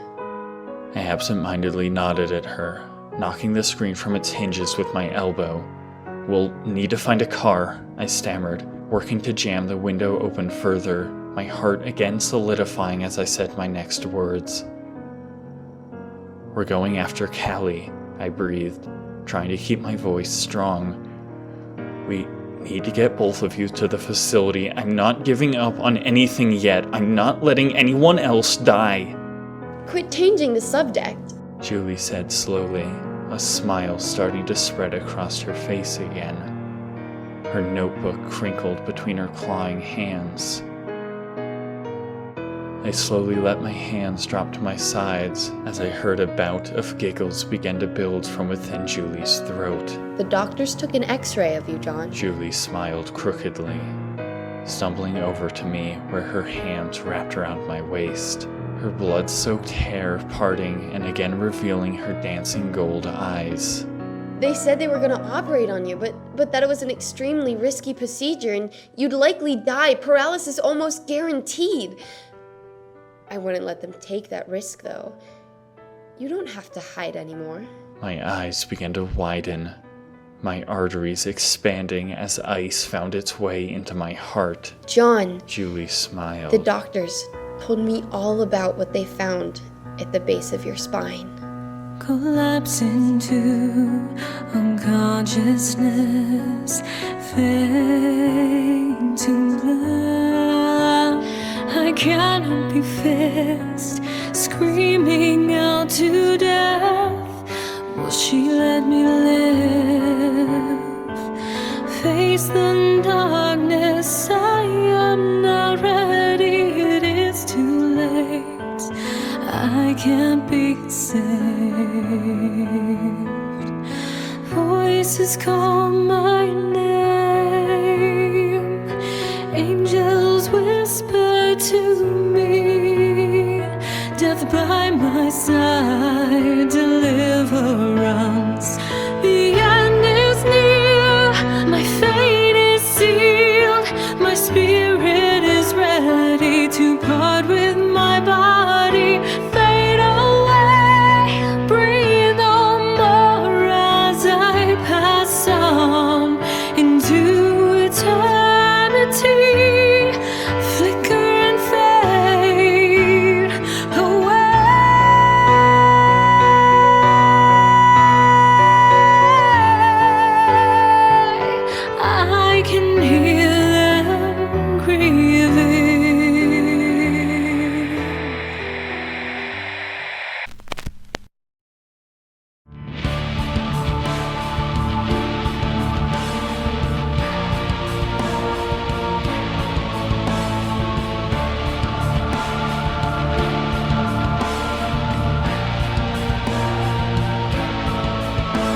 cancerous tumor is what they called it. She laughed hysterically. Curled around your spine like some kind of snake. Can you believe it? My breath caught, my body slumping to the floor as my lungs flattened. I didn't understand it first. Julie continued. The way you talked about them made me think you hated them, but you were just trying to scare me off, weren't you? Trying to protect me like always. I looked at my hands, turning them around slowly, unable to bring myself to breathe. My right hand was still ghastly pale, with blue veins pulsing underneath, the skin hollow and stretched. Surely that hand had been shattered by Callie not but a day or two ago. The way I had fallen down the stairs. I had thought I was pushing through the pain, but in reality, it had barely injured me at all, had it? The way Callie slit my throat, there was no way I should have survived that. No way a human could have. We were both just pretending all along, weren't we? Julie smiled. You were pretending to be human, just as I was pretending to be like everyone else. Her mouth split into a wild giggle, and she twisted uncomfortably in her skin. For the past 4 years, I've been pretending to be the one hung up on the massacre, the stupid girl who was so sad to see her little friends gone. Her hands rested on mine, and she drew a breath, her face blushing red, for the first time seeming perfectly at home within her vile yellow irises and pinprick pupils. We know what we are, don't we, John? She writhed in ecstasy. I used to be ashamed of myself, the massacre. Never before had I been so exhilarated in my life. I thought you wouldn't understand. I thought I had to act like such a dumb bitch, pretending to be all emotional and guilty. She brushed the hair away from her dead eyes. Her face was inches from mine, and I could smell the stench of raw meat, see the strings of flesh between her teeth. Had she eaten some of the corpse? Why don't you hate me? She mocked, cackling with wild glee. Yeah, fucking right. She squirmed. I wanted you to suffer. I always had a fascination with death, John. Ever since I was a little kid. My parents hated me. They thought I was sick, deranged. They didn't want anyone to know. They locked me away, tried to keep me constrained. But they couldn't stop me. I strung roadkill up around my room. That's actually how I nearly lost my sight. One of those damn corpses carried the retinal disease. A siren whooped loudly outside, the sound of muffled, running footsteps reaching my ears from outside the door. Her eyes glinted with delight, slipping closed as her lips lightly touched mine. And then I met you. She whispered. You were so kind to try and remove me from my oppressive and horrified parents. Unfortunately, my stupid uncle was even less tolerant of my obsessions. He was horrified to learn that I wasn't the sweet little girl he had always envisioned. When my dog wouldn't stop barking one night, I just strangled the damn thing. Finally put the fucker out of its misery. You should have seen the look on my uncle's face when he caught me slicing the thing open. He thought of himself as some sort of reformist. I guess he thought if he hit me enough, he could knock some sanity into me. He took this upon himself and became even worse than my parents, but I didn't want sanity. I wanted you, John. Her smile curled to her ears. Ever since you foolishly tried to save me, She giggled. I wanted you to break. You are way too nice, John, always trying to save people. Your hero complex is so damn annoying sometimes. I wanted you to be like me. I almost had you, too. My uncle rarely lay a hand on me, and after a while, I think he was too scared to do so. My bruises, the ones that got you in such a fuss, they were mostly self-inflicted, John. I love to watch you break down slowly, seeing you mull over the concept of murder. It made me so giddy, enough to where I maimed myself gleefully just to watch you fall. I knew if I could seem desperate and hopeless enough, if I could just injure myself enough, you would snap. When you finally were up at my level, we could finally be together, for real. I made that my goal. Her eyes narrowed then. But you didn't Do it. she gnashed. You couldn't reach my level. You pussied out. Tried to get him arrested instead. Stabbing yourself and framing him for attempted murder. It's like something out of a dumb book. That pissed me off. I wondered why you were so hard to break. Her eyes again slipped partly closed as she squirmed against me. I just wanted us to be together, John. But we were both pretending all along, weren't we? We were always perfect for each other. Her gaze was lazily drifting in a warm embrace, her pupils beginning to eat away at her sick yellow discs. Her twitching hands squirmed through my hair before the door to the room was suddenly forced slightly open, the table crumbling onto itself slightly. The voices now came into the room, fully intelligible as I called out for who I assumed was the disemboweled nurse. With splintering wood and plastic, the door was again forced open further, almost to the point where a body could slip through, and Julie's eyes suddenly twitched fully awake. Her form rapidly staggered to its feet like a broken doll, her hands clawing, and my breath caught as I noticed a light blur extending out an inch or so from her gray skin, warping ever so softly. 4 years ago, post-massacre. Juliana Rowe. The woman spoke softly. She survived. She appears to be the only attending survivor of the massacre. She sustained minor injuries around her torso and legs, but appears to be in great physical health. Her mental state, however, is far less stable. She is unable to communicate with our staff and has repeatedly broken out into panic attacks, fighting her restraints and delusively screaming about monsters. The woman leaned forward slightly, dropping down to become eye level with me before continuing. Now, John, this kind of shock is considered rather common in victims of such traumatic events. It is quite likely that she will recover to some extent within the coming weeks. You shouldn't have to worry about her. She'll be discharged in no time. My mouth was dry, my limbs still utterly unresponsive and weak as I stared ahead blankly. Now, John, the woman continued, her lab coat falling open to reveal a crimson-red dress underneath. We had a deal, remember? I tell you about Julie, and you tell me everything you can remember leading up to the event. If you can recall anything, no matter how small, it would be very helpful. I still stared straight ahead, my numb voice crawling out from my cold lips like spiders after several seconds. I was sick. I breathed softly. I was worried about Julie.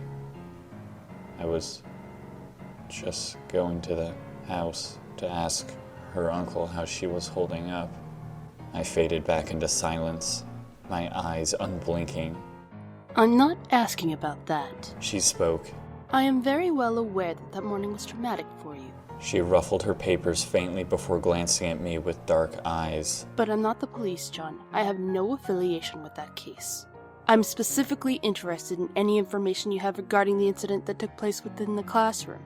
The investigation into your individual situation has been postponed for a while. It has been postponed so I may ask you about more urgent matters. Now, John, please tell me about the days leading up to the massacre. I know there was a test that day, I mumbled, nearly incoherently. The woman waited patiently for a while before softly ruffling her papers again. She slowly ran her hands through her red hair, the locks nearly the same color as her dress. Nothing more? She coaxed, her face going alight in a smile. You haven't seen strangers about? Perhaps someone in your class beginning to act differently. A classmate that might have been acting unusually distant, perhaps? Have any of your classmates been exhibiting any unusual or violent behavior? What? I stammered to the wall softly before my tired eyes flicked to the woman for the first time in a while. What do you mean? I continued. No, not really, but they said it was an adult. Someone with a gun. Why do you ask about my classmates? She paused for a second before replying. Yes, of course. You are absolutely correct. I'll put you down as a no for that one. She waited for several seconds before her voice slithered forwards again. Any girls? She questioned, her blue eyes boring into me. None of the girls seemed a bit off to you? Maybe not even the day before, but perhaps in the weeks leading up to it. They may have mentioned that they were improving themselves. What? No, I spoke, getting angry, barely even going through the scene in my mind. Why would I want to remember the faces of those I would never see again? I didn't really pay much attention to anyone but Julie. I continued slowly. I don't see why that matters anyway. The woman frowned slightly, her brow furrowing before she slowly rose to her feet. Thank you for your time, John. She spoke, her heels clacking on the concrete. I can see you're not really in the mood to talk just quite yet. Please, try and take it easy for a while. She was nearly to the door before she slowly came to a stop and spoke. Oh, and you'll be happy to know that your friend Mark seems to have skipped that day as well. He is alive and well, just Can I visit her? I asked quietly, cutting her off. Julie, where is she? The woman sighed. That information is out of our jurisdiction. We couldn't get much information out of her either. She's been transferred to a psychiatric ward.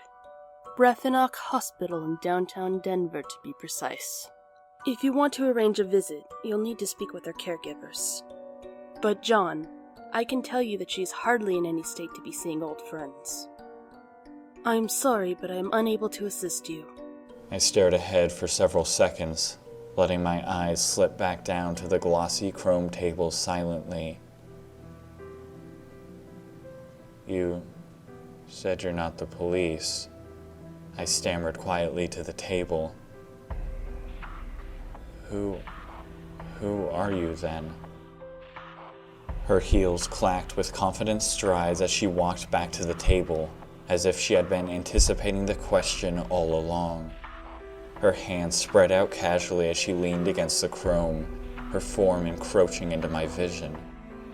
I glanced upwards to see her face split in a wild smile, her hideously blue eyes crawling with delight as she leaned in even closer. Others in my division may disagree. She grinned, her gaze flashing to the camera in the room before whispering out. But I know what it is that we represent. We are the future. The door locked behind her as she stepped outside. Present day. Julie, please look at me! I screamed, reaching forwards. What? She stammered, caught off guard as my hand closed around hers. Her eyes slowly came to focus on my face, but it was hard not to notice the way her skin seemed to shift slightly. You're wrong, I said with building intensity. Julie, I don't know what's happening, but I'm not one of them. Her mouth began to slowly split into a smile, as if she knew I was joking, but I cut her off again, crying. And neither are you! Julie, this isn't you! I refuse to believe what you're saying! No matter how messed up the parasite made you, I know there's a person in there somewhere. I just can't. A voice called inside the room, followed by the panicked sounds of shuffling feet and the door creaking. Julie, I cried, holding her head as her gaze tried to slip away. Please, don't do this. I won't let this happen again. You can fight this. If you awaken now, you die. You're so fucking naive. She scoffed. I told you, you can stop with that stupid act. I went to continue, but the door was suddenly wrenched open, and my blood crystallized as two policemen burst in, guns drawn. My hands flew into the air, but Julie just swiveled to face them, a smile rupturing across her face. The policemen saw the body strewn on the floor, and I heard the jangle of their weapons as they trained their sights on me, completely ignoring Julie, who looked nearly as mangled as the corpse. I tried to stammer out words, but they all just rushed forth in a terrifying mess of sounds. The officers' fingers twitched on their triggers, the corpse likely more gruesome than anything they had ever seen. On the ground, now! One of them screamed, Hands on your the head! other speaking into his radio, sweat dripping from his matted hair. I complied instantly, nearly falling to the floor, watching their sights follow me. My heart grew further unstable as I watched Julie's eyes erupt into wild glee. Her limbs shuddered and, like a drunk puppeteer, suddenly took control of her limp corpse. She staggered to face the men, her hands clawing in front of her. Julie coughed out several bouts of hideously genuine laughter before her gangly limbs rose into the air and she took a staggering step towards the officers. The officers screamed as they drew their guns away from me and towards her. Julie didn't stop and took another step forwards, her hands slowly sliding down her body, nearing her pockets. I knew there was nothing in them, but I knew the officers wouldn't perceive it that way. "Julie!" I hissed in utter panic as a telltale spark of fear flashed through one of the officers' faces. "Don't give in!" I was cut off by the deafening percussion of bullet fire as the officer pulled the trigger. Julie staggered back, her eyes going wide in shock as her lavender hoodie was illuminated by muzzle fire and blood erupted into the air. Her skin drained of color as she looked down at herself with shaking irises. The policeman collapsed to the ground in agony, his kneecap shattered by the shot. The air surrounding Julie slowly returned to stillness as the officer's gun skated across the floor, landing mere feet from my hands. The other officer staggered back, looking at his downed partner in horror as a maniacal smile fragmented across Julie's face and the air began to crawl around her. This was bad.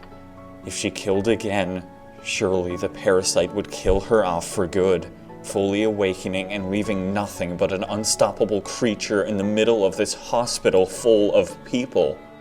Julie's hands pressed against her sides, her fingers drawing blood from her own skin as she began to laugh again. The other people in the hospital scattered like flies at the sound of the shot, screams and panicking footsteps ricocheting through the narrow halls. The standing officer's skin began to slowly warp as Julie's eyes began to slip closed. His skin slowly flayed out from his body, his bones beginning to break.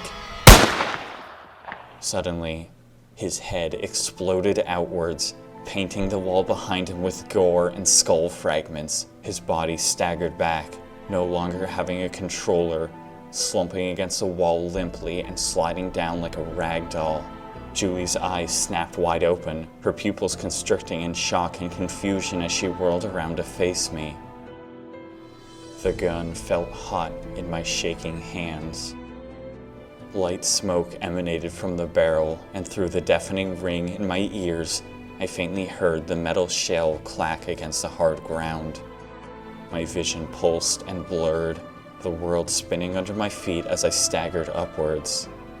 I raised the weapon again, not so much as a thought flashing through my mind before I trained it on the other officer and pulled the trigger again and again, painting his body with lead until the slide stuck backwards and the heavy metal fell from my numb hand. The officer didn't die quickly. His body thrashed like it was on fire, my shots having been inaccurate and ineffective, many missing altogether. It felt like hours until his body finally lay still and blood pooled underneath him like a small lake.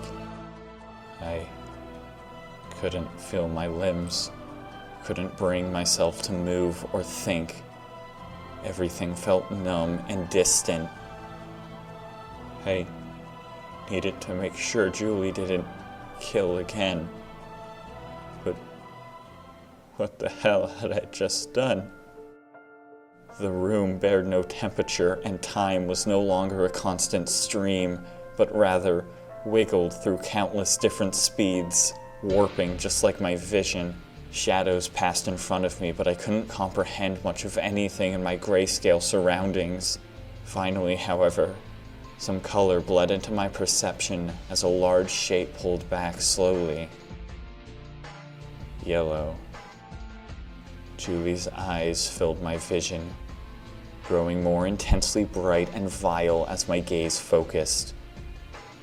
A trail of bloody saliva trailed between our lips, and her hands tightened around my waist. I blinked slowly several times before the world came rushing back into my vision, and the screams of the hospital crashed down in my ears like water from great heights. Julie's crooked smile ate at her face, and she swayed softly, leaning in again to kiss me before a gunshot split through the air and a percussive shockwave of air erupted out from her back. The bullet embedded itself in the hallway wall, barely missing the officer that had fired it. Julie whirled around, her hands still wrapped around my waist as the officer's eyes went wide in alarm and his two partners rounded the corner. Stop!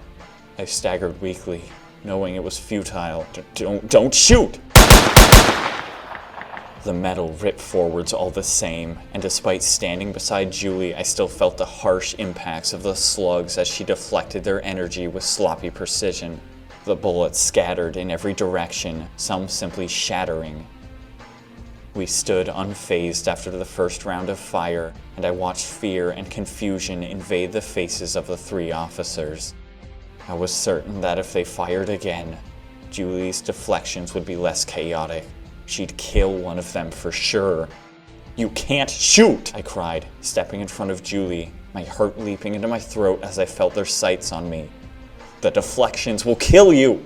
Oh, yeah, good point, John. Julie squirmed, walking to stand beside me. And... She continued, her heels digging in as the tiles around her vaporized, laughter erupting from her throat. That's no fun.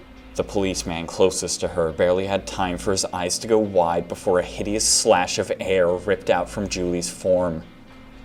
I screamed in protest, but it was far too late. The cut cleaved across the officer's skull, flaying flesh in every direction and making a sharp crack, decapitating him instantly and leaving his shattered form to collapse to the ground. Julie shrieked in amusement, her foot slamming against the ground and causing the hallway to heave with unreal force. Fissures split across the drywall, the remaining officers staggering on their feet and spraying panicked shots. Julie cackled with glee, her eyes splintering wide as she hacked countless more slashes forwards. Patients rushed past in horror, likely unable to comprehend what was happening, many of them in no condition to be evacuating. A nurse attempted to scramble past Julie in a panic, but my chest heaved in horror as Julie pivoted to greet her, and a streak of red tore through the air. The nurse's eyes went gruesomely wide, blood spewing from her lips as a squirming tendril slowly threaded through her neck. Coming from Julie's back, the tentacle was pure flesh and bone. The tip would appear to be one of Julie's own ribs. Julie's form had torn itself apart, blood suspended in the air and flowing back into the gaping wound from where she borrowed her own flesh to construct the hideous tendril. She pivoted violently again and slashed the nurse's head clean off, her form further carving into itself and cracking with gruesome sounds as three more tentacles erupted from her back, splaying out into the air. Her yellow eyes flashed to look at me, her ghastly smile widening, black blood erupting from her own lips before trickling into what was left of her midsection. Her organs visibly squirmed behind ropey muscle tissue and patchy skin as she took a step towards me, and then spoke. Guess who I am? She grinned, cleaving the legs from a runaway before stabbing into their chest and slamming them against a wall. That's right. She cheered. Rattle, rattle, rattle. It's Callie. Who the fuck needs chains, though? I honestly find it's hard to believe she's even one of us anymore. She slashed the man's torso to ribbons and lightly closed her eyes as blood sprinkled her form like a dense mist. My mouth fell open in horror, my limbs flashing numb. How could she talk? The parasite was undoubtedly in full control now. Speaking of which, Julie cackled. did you know you had a stalker? That stupid bitch Callie. I saw the way she talked to you all those years ago. I saw the notes she passed to you. When I went to confront her about it one day during school, though, I tried to get her the fuck off from my business. Well, you know what happened next. Who massacres an entire classroom after a few harmless insults? And I thought I was crazy. Her squirming tendrils danced in the air, glistening with moist blood and fleshy strings. She walked closer to me, one of the tentacles lurching forwards to lightly wrap around my waist and yank me towards her. One thing is for sure. She grinned, her hands interlacing with mine as her skin shifted, hot blood pooling between us as several shots ricocheted off her form. Callie sure did a shitty job. I don't know why she left me alive.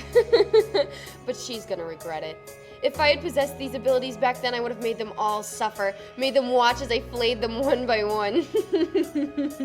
Her yellow eyes sparked with ecstasy, her body shuddering with pleasure.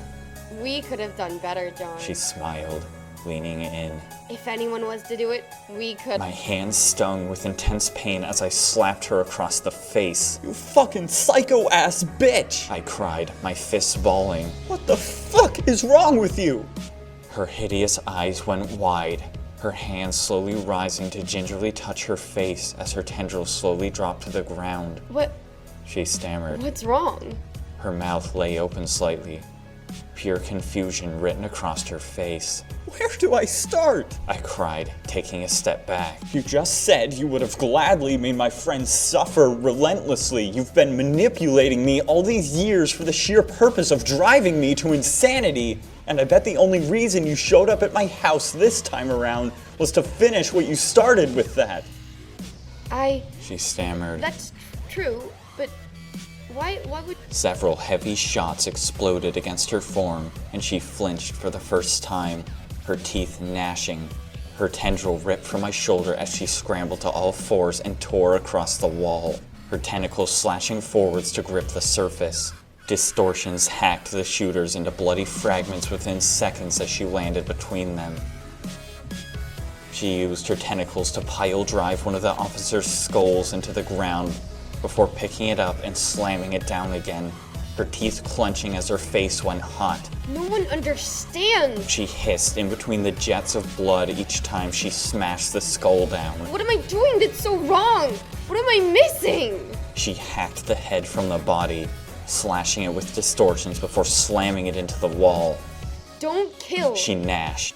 That's wrong, they say. Don't you feel sorry, they ask? So what if I don't? Nobody will explain to me why it's so bad. People kill animals all the time for food.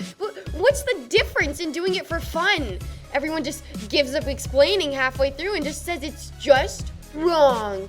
How can I feel bad doing it if I don't know what it's supposed to feel like? Her narrowed eyes flashed to me, her form meandering forwards like a possessed marionette with the help of her tendrils. I just wanted someone who understood my side. She spoke, still walking. I thought maybe, if there was just someone like me, we could be together. Her skull exploded, her face going dead white as her jaw was hacked clear across the room and the left side of her head was exposed. Her form staggered violently, her tendrils twitching like squashed spider legs as she stumbled left, then right, then collapsed against the wall. Clumps of bloodied, golden hair scattered into the air as she slid to the ground slowly. The offensive weapon slowly came to rest, the blurred metal coming into sight as the chain snaked past my feet and Callie darted forwards, instantly arcing another chain at the crumpled form. My eyes went wide with disbelief, but I was thrown from my feet as Callie's chain was slammed against the wall and the hallway resounded with a hostile crack of air. Julie's dismembered form leapt to the side, her yellow eyes flashing with horrid glee as she ripped her own body apart, slashing two new tendrils into the air. Her ghastly head slowly reanimated, the broken portions mending together, her broken neck cocking her head at a horrendous angle as she cackled and blood rushed from her lips. Callie's green eyes flashed to me, her pale skin glowing in the fluorescent lights as her chains curled into view. She stammered awkwardly. Sorry.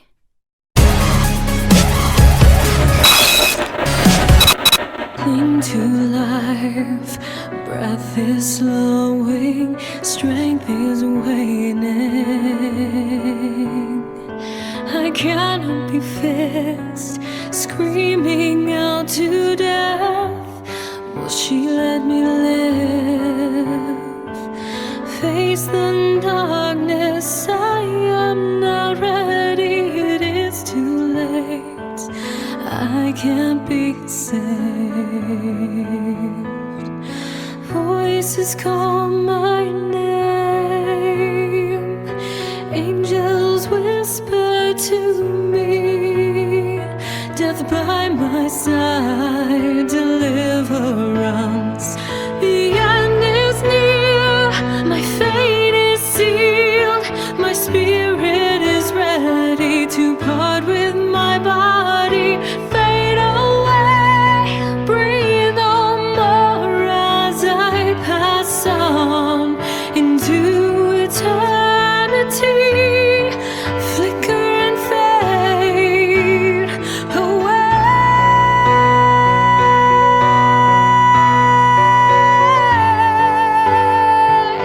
I can hear them grieving.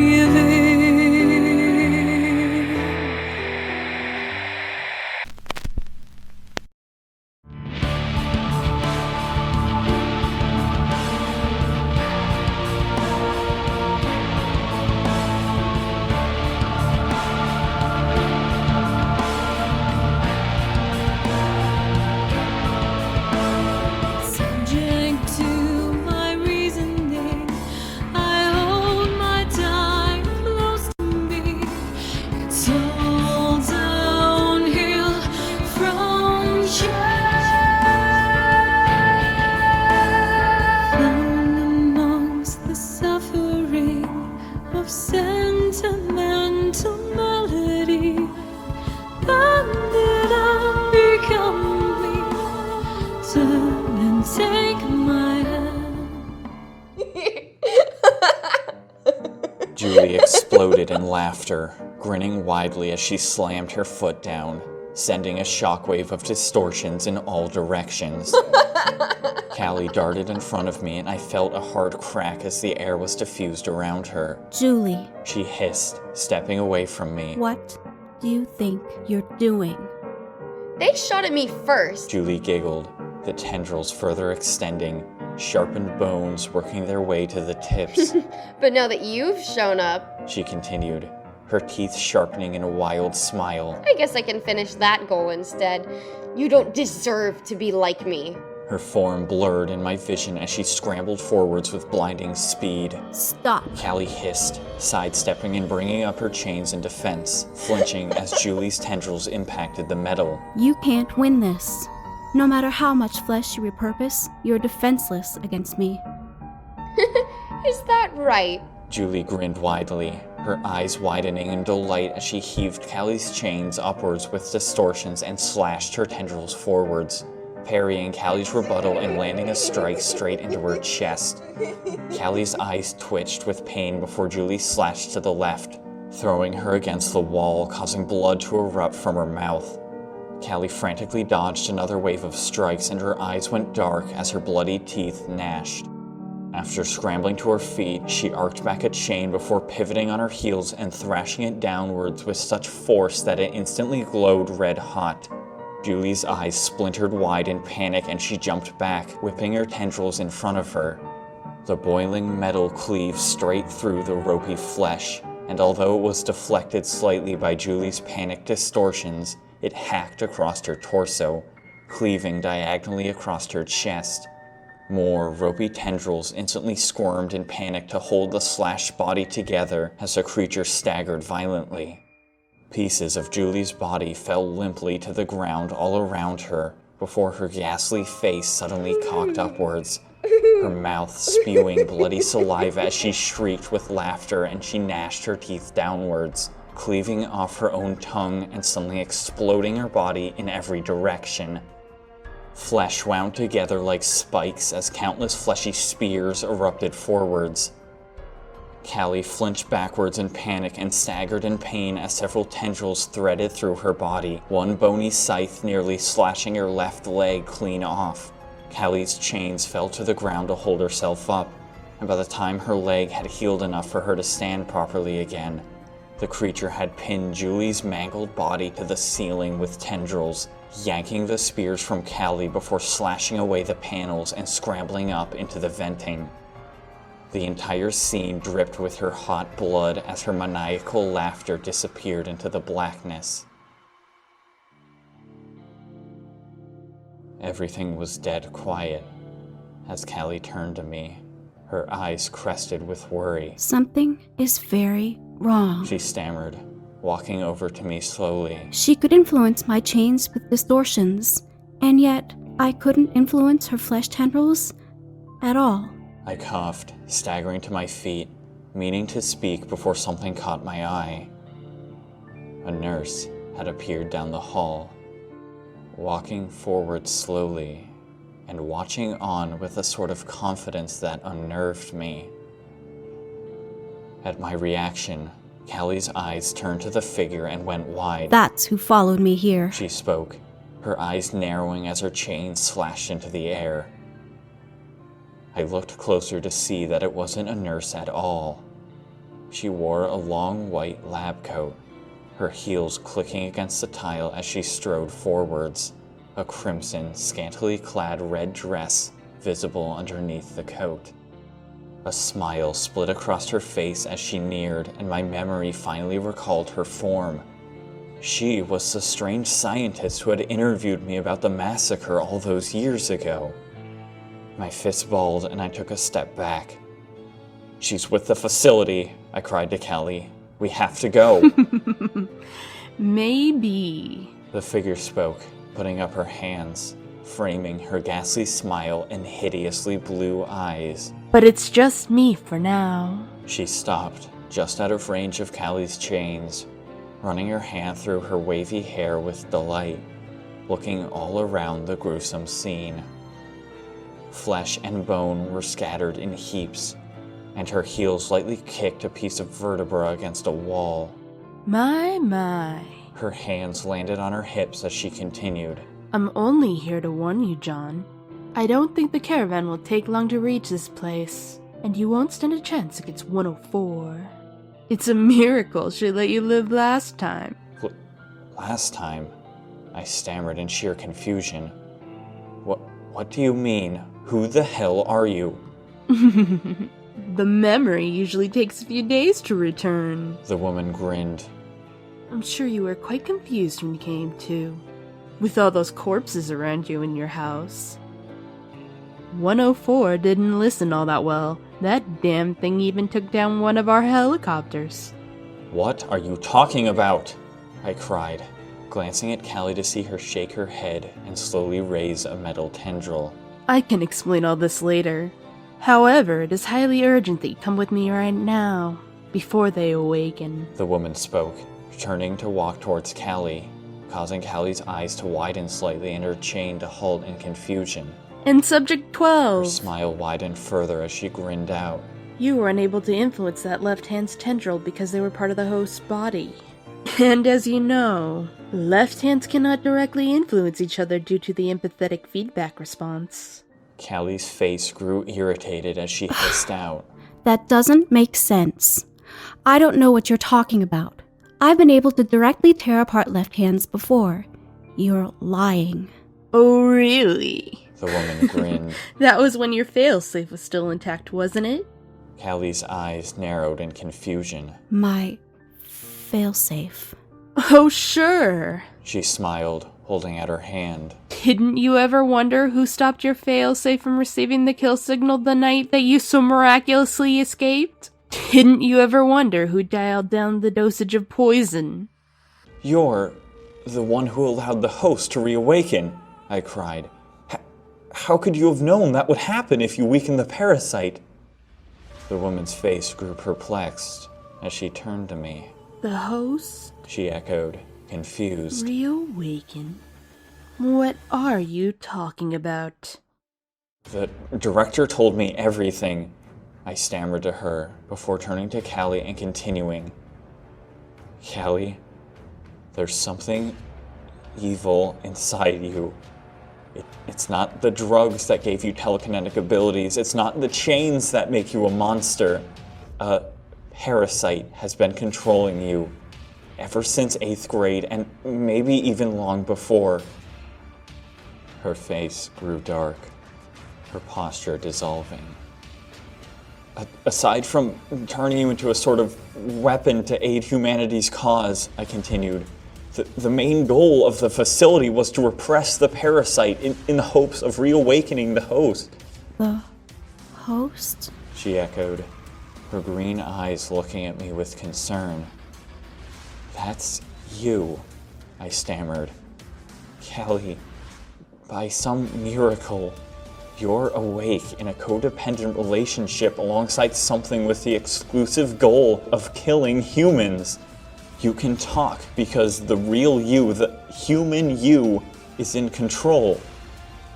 The hospital crawled with wind as her sickened black hair began to obscure her face. She took a step towards me on spindly limbs, and her eyes seemed to glow a hideous emerald. She looked to be working through things in her head, her confusion turning to pity as her cold lips parted. That's not my sole goal. She stammered slowly, taking another several seconds before more words sloshed forth like a thick sludge, asking a question that made my heart stop. Just what do you think I am, John? Who says we can't talk?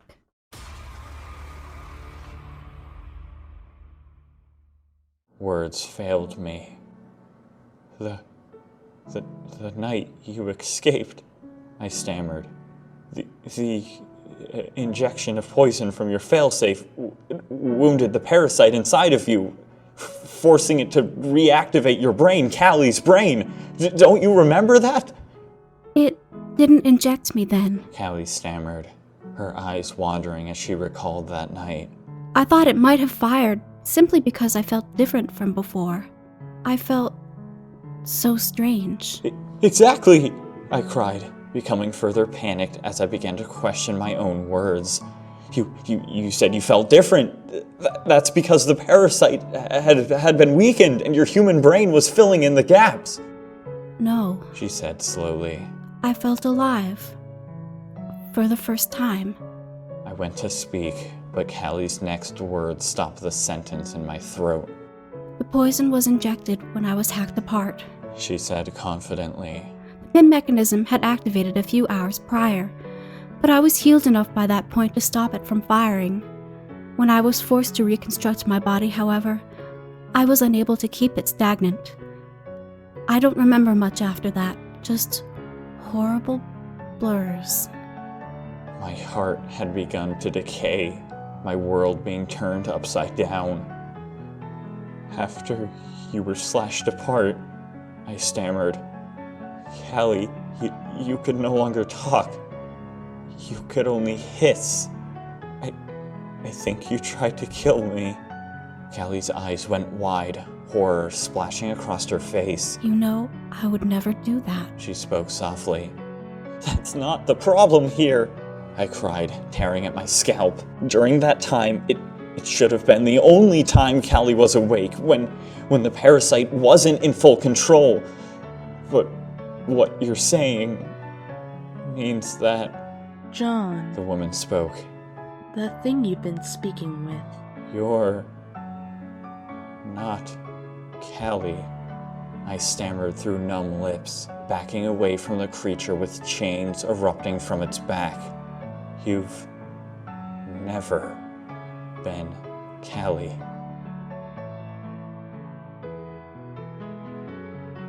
No, you're not!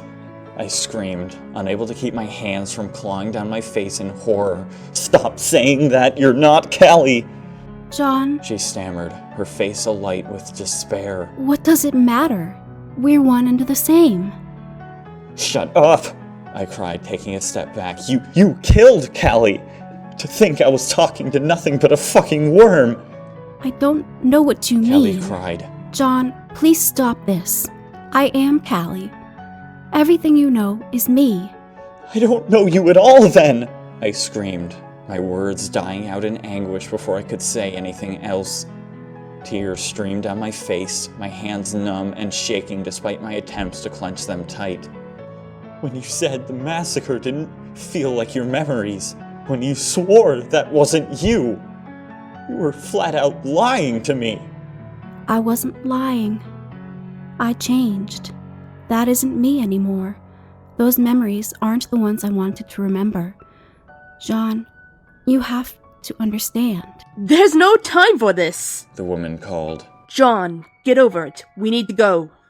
Her form encroached on mine, her hand moving forwards to grab my shoulder.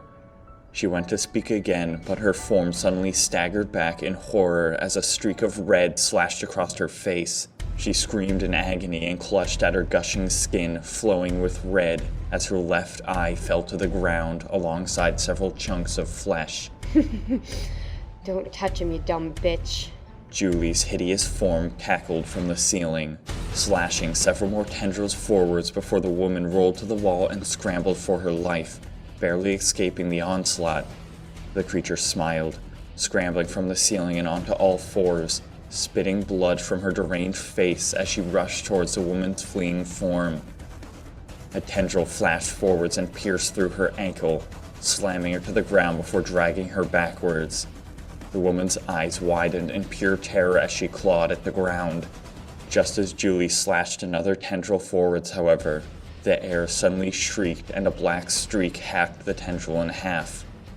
I turned to see that Callie was still beside me, and my gaze flashed back to the scene to see that the black streak was nothing but a horrifically long coil of razor wire, coming from something all the way around the corner of the hospital. Another parasite? I didn't wait to find out. My hand closed around Callie's wrist, causing her eyes to go wide as I lunged into a sprint in the opposite direction, dragging her along with me, not even bothering to look back. The cold air stung at my lungs as I jumped down from the window, rolling on the ground several times and scrambling for the gun I had snatched. I watched Callie land gracefully beside me seconds later. She went to speak, but I wouldn't let her, instead just grabbing her wrist again and taking off towards the highway in the distance, watching the lights on the other side of the hospital flash red and blue as awfully familiar helicopters droned overhead. John, are you? Callie stammered as we ran. Why? I spoke, cutting her off and not slowing my pace. I just want to know why. She spoke softly. Not like you, John. I can't expect you to Why did you let Julie live? Callie's eyes went wide, her green eyes flashing to me. I'm not asking about the rest of the class, I continued softly, my eyes drifting away. I just want to know why you spared her.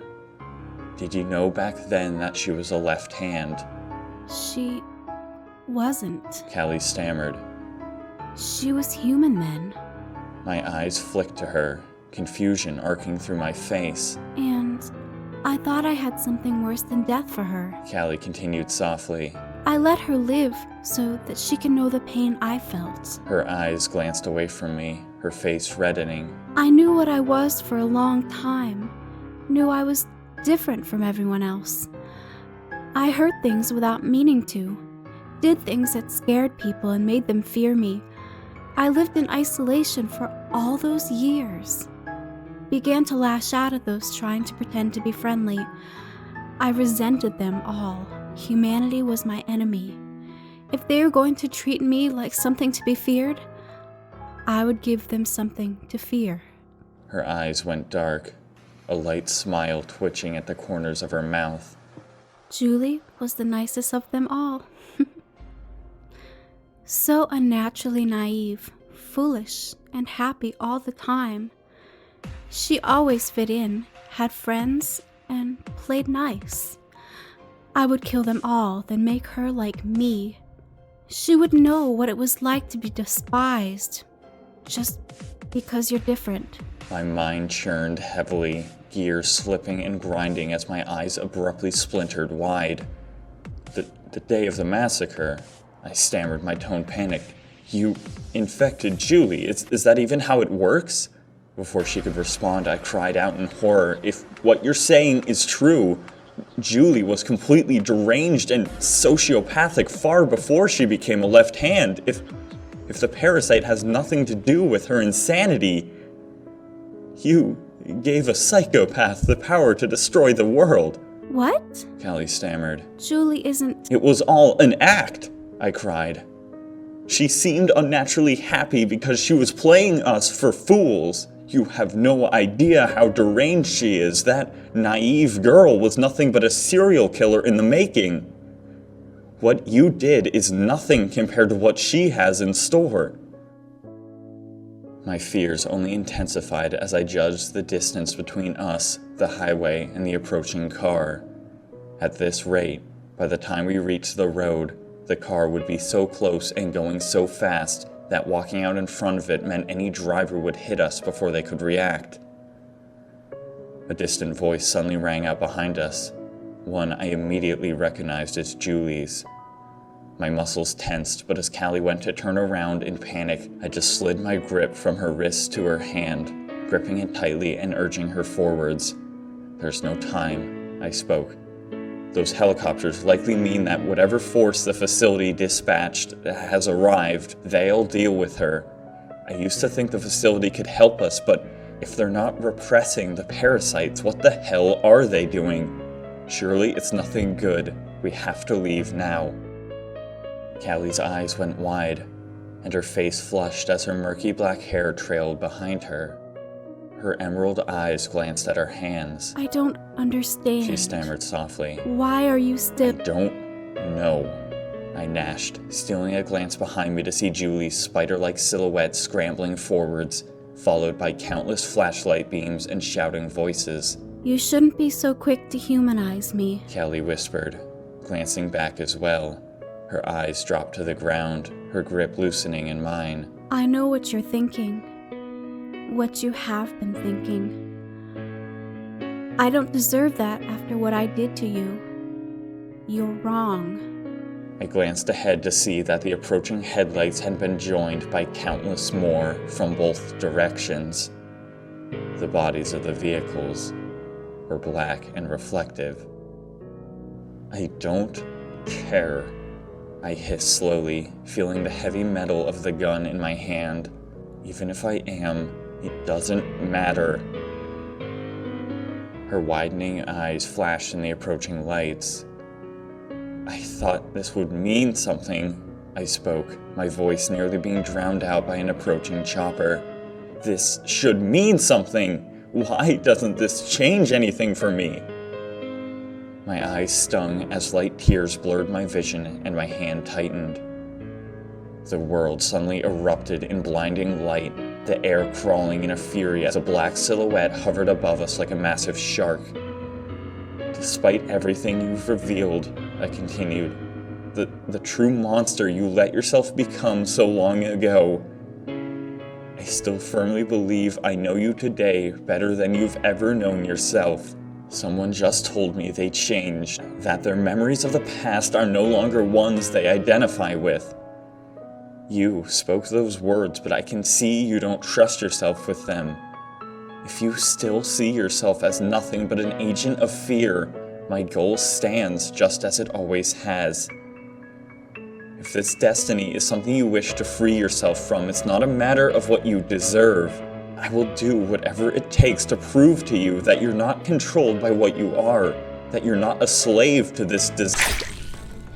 My vision blurred with pain as red hacked into view and blood splattered my face like acid. I watched my fingertips fall to my feet in a horrid shower of blood. No sooner were Callie and my hands hacked apart than a spear erupted into view from within my shoulder, and Julie's voice slashed into the air. What are you doing? She hissed as her tendril yanked backwards, wrenching me towards her. My hands fumbled in panicked agony for the spine as it threatened to puncture through my lung. As my eyes flashed to Julie's horrid form, it was clear that something was seriously wrong with her, even more than before. Her skin was barely covering large portions of her muscles bloody and torn away. Whatever had hacked off her tendril with that razor wire had taken quite a chunk out of her before she could escape. Although she looked mostly pieced together, her hoodie was in shambles, her black skirt dripping with crimson as her pale legs bent in unnatural angles to hold her up. Her flesh, although repurposed, was highly limited, as if she had lost quite a bit. Her soiled golden hair whipped around in an unnatural fury as a helicopter droned overhead. Her yellow eyes constricted into pinpricks as she clenched her teeth together and slashed backwards again, wrenching the tendril from my shoulder in a shower of dark blood, before instantly slashing another whip forwards. My heart squirmed into my throat as a bony scythe hacked across my windpipe as it lightly settled into place. The bloody bone marrow crawled with distortions as it pressed against my skin, and I felt the hot, wet tendril squirm in a loop around my throat to close off any oxygen. Being unfaithful, are we, John? Her voice hissed, being drowned out by the sound of opening car doors and shouting men. Callie's eyes went wide, her stance cringing in rage as metal rattled on the ground. Now is hardly the time, I gasped, my hands uselessly clawing at the slippery tentacle. I'm not mad. Her voice hissed out, the tendril tightening the more I tried to peel it away. You would never sink that low. I'm mad about whatever the fuck girl tried to make me explode in every goddamn direction. Julie's form staggered to stand beside me, her teeth flashing in the blinding light as she glared at Callie and hissed out. Just who the fuck do you make friends with, eh? Julie, Callie spoke, glancing at the approaching flashlights and vehicles. I don't know what you're talking about. You have to let us... Bullshit! Julie shrieked, a smile alighting across her face as her flesh crawled around her disjointed form. That scientist lady called you Subject 12, and then she affectionately referred to that fucking thing as Subject 104. I don't know what the fuck that means, but it means something. You two are together. Julie. Callie seethed, suddenly growing angry as silhouettes began to surround us and I watched our forms become painted with laser sights. I won't hesitate to kill you. I coughed, straining for a breath. 104 isn't with us. If you hold us here, we're all going to die. Shut it! Julie gnashed, before her eyes softened and she glanced at me. I know you don't have anything to do with this, John. Her form squirmed against mine, her lips brushing my ear. Once we're done with Callie, I'm going to... Her eyes went wide, her form splashing with crimson as blackness hacked across her spine. Tendrils ineffectively scrambled to sew the corpse together as another strike cleaved her legs in half, splintering the bones like wood shavings. Spider-like legs of flesh instantly wrapped around the chain to hold it in place as Julie staggered away from me and opened her mouth in horror to speak. Callie's teeth gnashed, cutting Julie off, her eyes narrowing as she pivoted and slashed another spear forwards. The metal blurred and nearly shattered as Julie cringed away in horror. Her form heaved in defensive distortions, deflecting the spear but a few inches away from her own face. Her flesh tendril dropped limply from my neck as she threw her hands up and her mouth split open in horrified agony as she tried to take a step back in surrender. Callie just hissed venomously, throwing another chain forwards, her face becoming obscured by blood as she smashed the device straight through Julie's skull. The metal erupted out the back of her head, and her vile, yellow eyes instantly fell to a dull gray. Dark crimson bubbled from her lips as her lids twitched slightly, and the air around her fell into stagnation. Her body convulsed slightly as it slowly sunk to the ground. Callie, I stammered, catching my breath and staggering away as the air blistered with heat. I'm not sure if you need to. Callie's eyes remained dark, her teeth showing as she hacked the chain upwards, instantly wrenching Julie's head from the fragmented form and arcing it to the ground, where she drove it into the asphalt so hard the pavement splintered in every direction. She lifted up what was left of the collapsed skull before hurling it into the rotor of the helicopter above us. A heavy crack left the chopper to quaver in its hover as the skull splintered apart and exploded against the metal body of the vehicle. Callie's dark, silhouetted face split in a smile. The high beam of the helicopter swept away from her form as it tried to retain its position in the sky. Hissing laughter bubbled up from Callie's lips as she stabbed at Julie's mangled corpse, puncturing huge gashes in her flesh with every violent rush of metal, before slashing a chain upwards along the base of her spine, leaving the already decapitated corpse to fall to the asphalt in 2 smoldering fragments.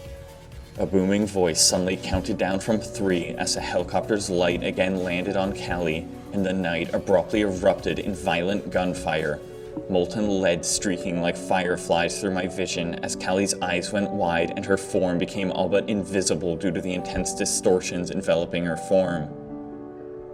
Heavy impacts were heard as the bullets were redirected back into riot shields.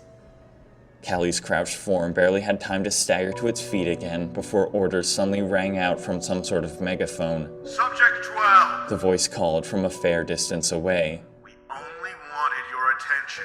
You are not in danger. Please stop. Our team will take care of your left-hand offspring from here on out. You are not to destroy it.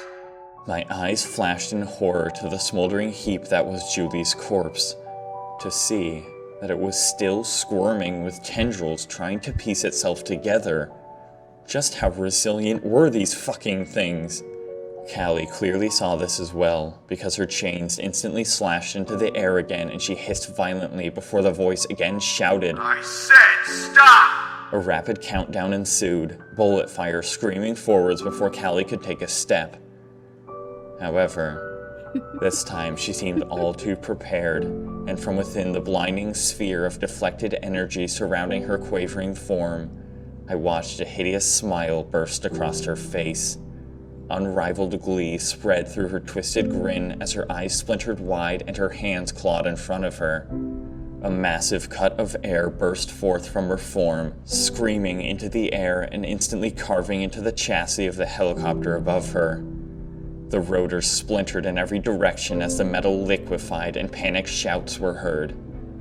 All light instantly cut to black as the floodlight went dead and metal shrieked through my vision as blurred shrapnel. The voice went to shout something, but was cut off as Callie slashed out distortions and the raining shrapnel became redirected spears that splintered into the crowd. She grinned with delight and ignored the cries of terror as the helicopter impacted the ground beside her and erupted in flames. Callie braced to rush forwards, her chains arcing back towards Julie's body before the mess of flesh squirmed to the side like some horrid spider. It was then that the helicopter body exploded, the percussive shockwave enough to knock the air from my lungs as my skin instantly blistered from the intense heat. Mere inches from the blast, Callie's form staggered on its feet as flames wrapped around her form in a ball before diffusing against the ground with a shockwave of air. Her skin was blackened and torn away as she staggered on all fours and her chains squirmed around her like serpents. Her skin rapidly wound together, paler than ever as she tried to scramble back to her feet. A form finally stepped out behind her from within a line of cruisers, one hand firmly holding a megaphone. I turned towards the silhouette, knowing who it was even before I saw his face. His block-like glasses gleamed with the red and blue sirens, his grin genuine enough to make me sick. 2 people walked beside him, one man in a military uniform, the other the same female scientist I had just seen in the hospital. A bandage was over her left eye as she staggered. The suited man in the center walked in gangly strides, his awkwardly tall body moving forwards with a purpose so solidified it bordered on madness, obsession. The director.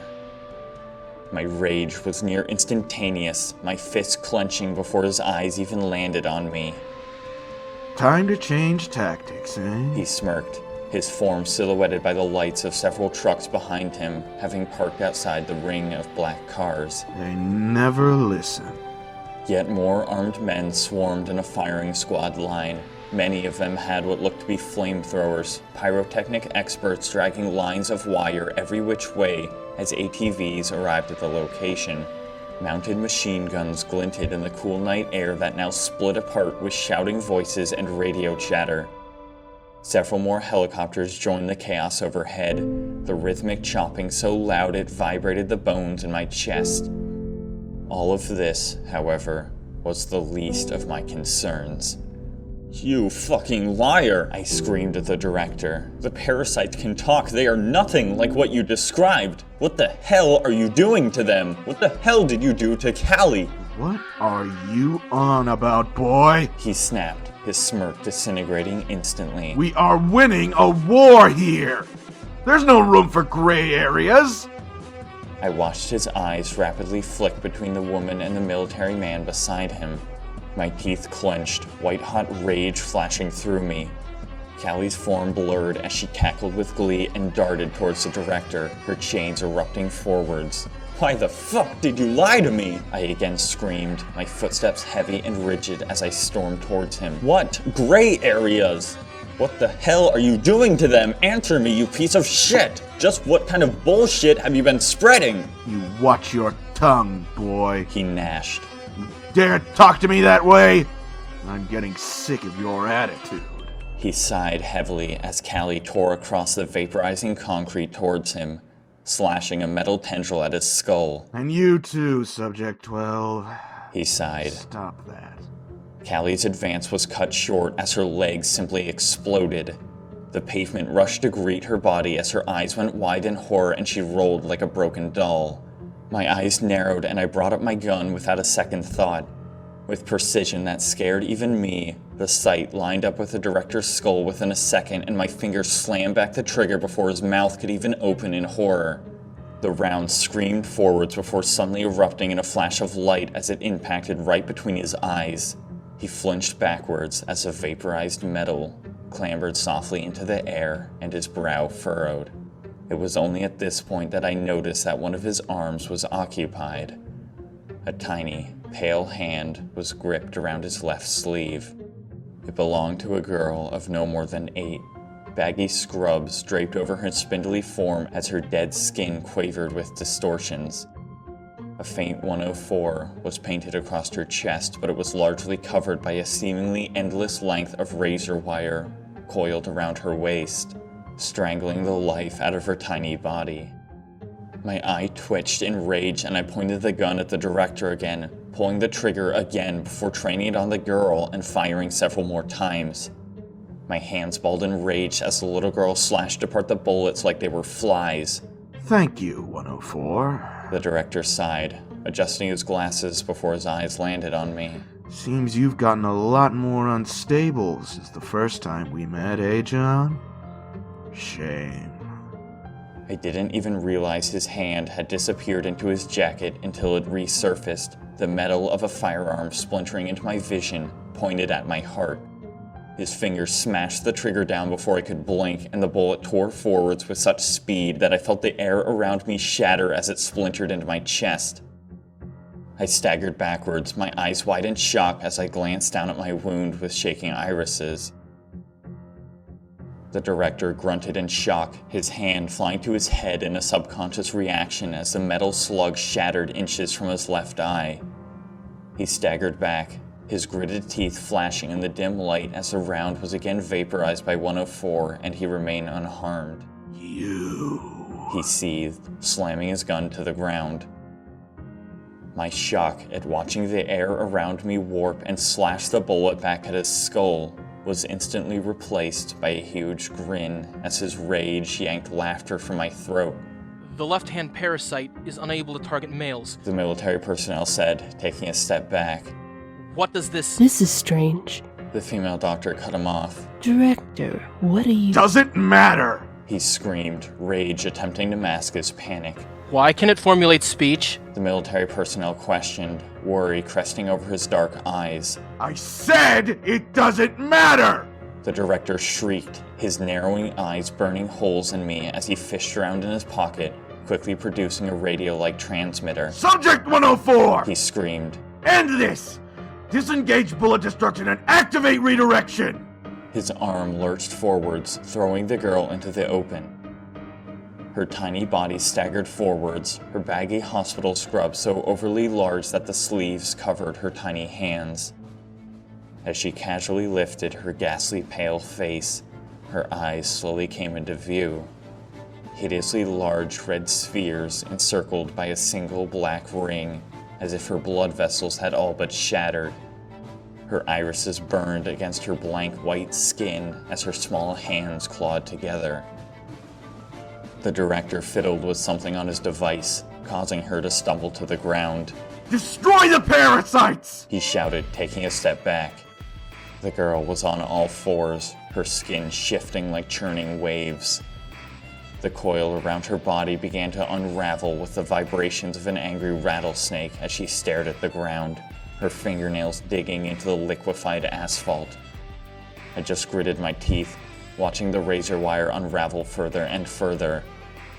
Her fluttering white hair revealed that she had no pigment anywhere at all.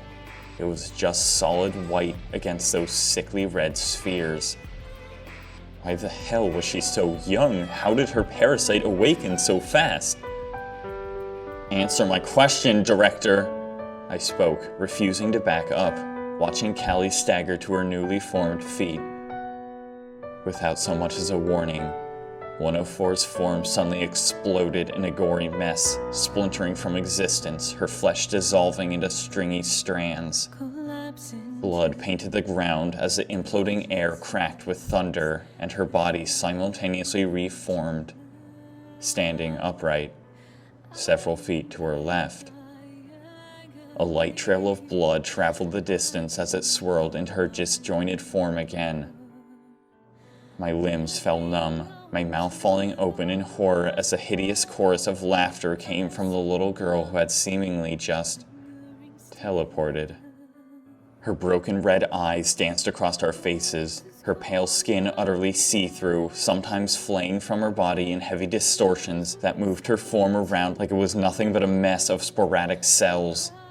Her baggy scrubs fluttered violently as if in a hurricane, her bleached white hair slithering like countless serpents. Hissing laughter erupted from her throat. Ready to part with my body, fade away, breathe no more as I pass on into eternity.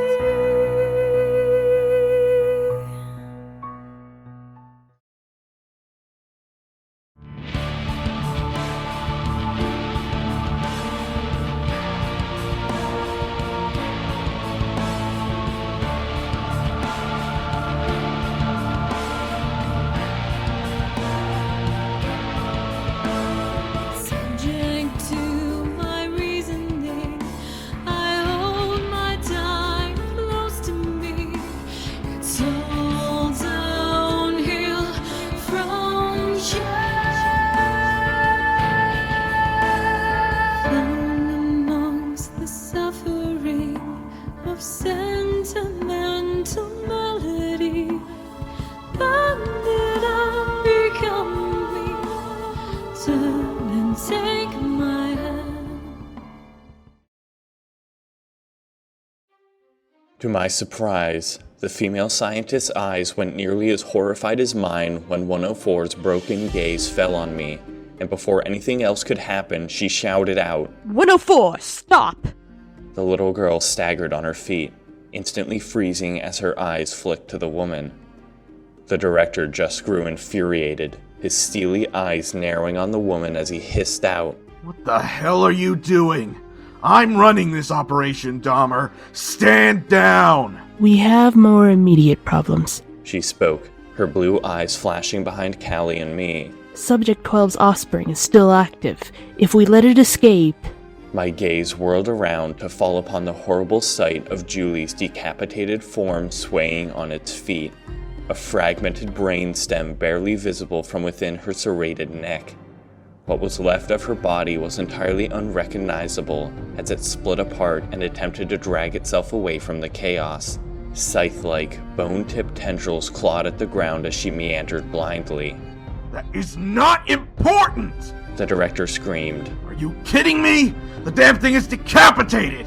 It barely has any matter control at all! Dr. Cleo Dahmer, you have no authority to command 104. Step aside! Dahmer's teeth gnashed as her fists balled at her sides, her heels pivoting on the cement. Destroy Subject 12's offspring, then finish off the other two! The director hissed, turning back to her. 104 instantly complied, teleporting again and leaving behind pieces of herself as she erupted forwards. Misted blood doused the air and swirled back into her as her form instantly reconstructed mere feet from Julie's corpse. I watched the director's smile flash into view and my fists clenched, my blood boiling. Stay with 104, I seethed to Callie. Keep her distracted, don't let her help him. I didn't even wait for her response before my legs locked in a sprint, my eyes narrowing. The director took a step back, fear encroaching on his face as my sweeping arm came up gripping my pistol and my teeth flashed in a wide grin. "One word," I screamed, closing the distance between us. "One word and I'll blow your fucking brains out!" His stance solidified, his fist clenching as he stood his ground, watching me approach with shaking hands. He went to speak, but I cut him off. "That thing is not a parasite," I screamed. "What the hell did you do to that girl?"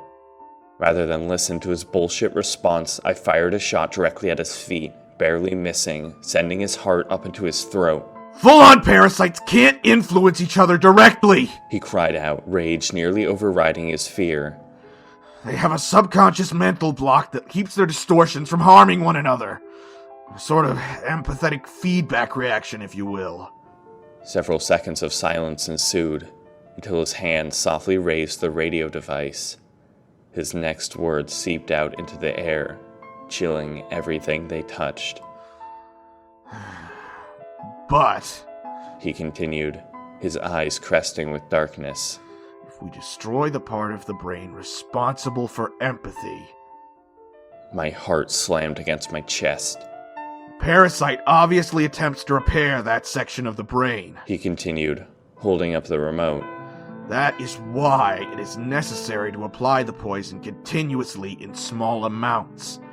Only if the subject tries to remove it does it inject it all at once, killing the host's brain and rendering the left hand useless." Out of the corner of my eye, I watched 104 lift her spindly hand before violently curling her fingers into a fist. Julie's body exploded in every direction, her flesh vaporizing into a red mist as a horrid black creature squirmed into view. 104's body staggered slightly before she lifted her other hand from her baggy scrubs and mimed a crushing motion. The black, wriggling parasite slowly imploded on itself, screeching with heavy distortions and thrashing violently before it flattened into a pool of black blood. "So the failsafe isn't a failsafe at all," I cried. "And it's not affecting the parasite. It's set to continuously inject into the human brain." My fist clenched so hard that my fingernails carved through my own skin. "The parasites aren't removing the host's humanity," I continued, hissing venomously. "You are."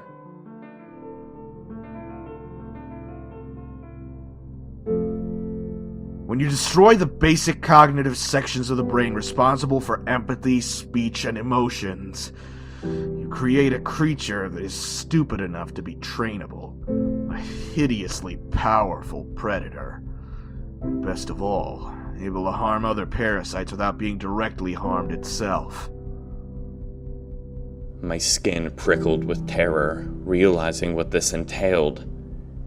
Callie didn't stand a chance against such a thing. If her failsafe was no longer active, she wouldn't be able to hurt 104 while that little girl would rip her limb from limb without lifting a finger. I watched the man in the military suit stand upright as his face flashed with confusion, glancing at the director, his mouth falling open. Director, he said firmly despite his quavering tone. This is not what you've said. If the creatures can The communicate... higher-ups have all agreed that this is a necessary step in preventing the overthrow of humanity. The director gnashed. Fucking lowly grunt. You have no idea. If you've been led to believe they're just mindless predators, it simply means you're not worth the time. I was sent to supervise your mission, Director. The man spoke. If these creatures have higher cognitive ability... Oh, so we'll just talk to them, huh? The director shouted through a wide smile, instantly splintering across his face as he let out a strangled laugh, grabbing the man and pulling him close. After they've taken everything from us? This isn't what I'd expect from you, Commander, being so soft. Like I've said, we're fighting a war here. It's a fucking disguise! I won't be fooled! These are monsters, no matter how human they seem! If they get the chance to kill, they won't hesitate. They will every time! You're a fucking liar, I screamed, my finger tightening on the trigger. That's not true! Oh yeah? He snapped back, violently pulling the military man in front of him as a human shield. Out of the left hands you know, how many have killed or tried to kill those you care about? I fired, watching the military man's face splinter apart as the bullet slammed into his skull. His body sunk in the director's arms, leaving enough room for me to fire again directly at the director's throat. Except the slide was stuck back, the weapon empty as the trigger clicked in my hand. The director's eyes were wide with horror and fear as the blood of the man ran down his suit. Kill the boy! He shrieked to the little girl as he staggered backwards. 104, end this! The little girl's hideous form shattered into view in front of me. Her dark red eyes twitched within the black ring of her iris, and her white hair quavered with distortions. She hissed violently, the glowing barbed wire snaking past my feet, coiling around her and dancing through the air. Her pale hands gripped tightly down on themselves, her tiny limbs beginning to shake as her eyes landed on me. Kill him! The director shouted, kicking the military man's body aside and gripping the radio in his hand tightly. Something arced through the little girl's eyes, the thick sludge swirling beneath them lying stagnant as her face drained of her wild cheerfulness. My splayed-out hands slowly came to rest by my side as I watched her quavering eyes crest with confusion, pain surging through them soon after. Her hand slowly lifted to clutch her head. 104! You can do this! The director screamed, further turning up the device. The girl just staggered on her feet as the poison ate away at her brain. Her limbs twitched and flashed pale as she refused to make any moves towards me. Callie's form encroached in my peripherals as she stopped to stand beside me. The director's eyes narrowed in rage. You think you have me? He shouted, a wicked grin again spreading across his face. But you have nothing at all. We've only ever seen one before. A male infection. A terrible fate to suffer. I almost pity you, boy. A deranged laugh racked his body as he continued.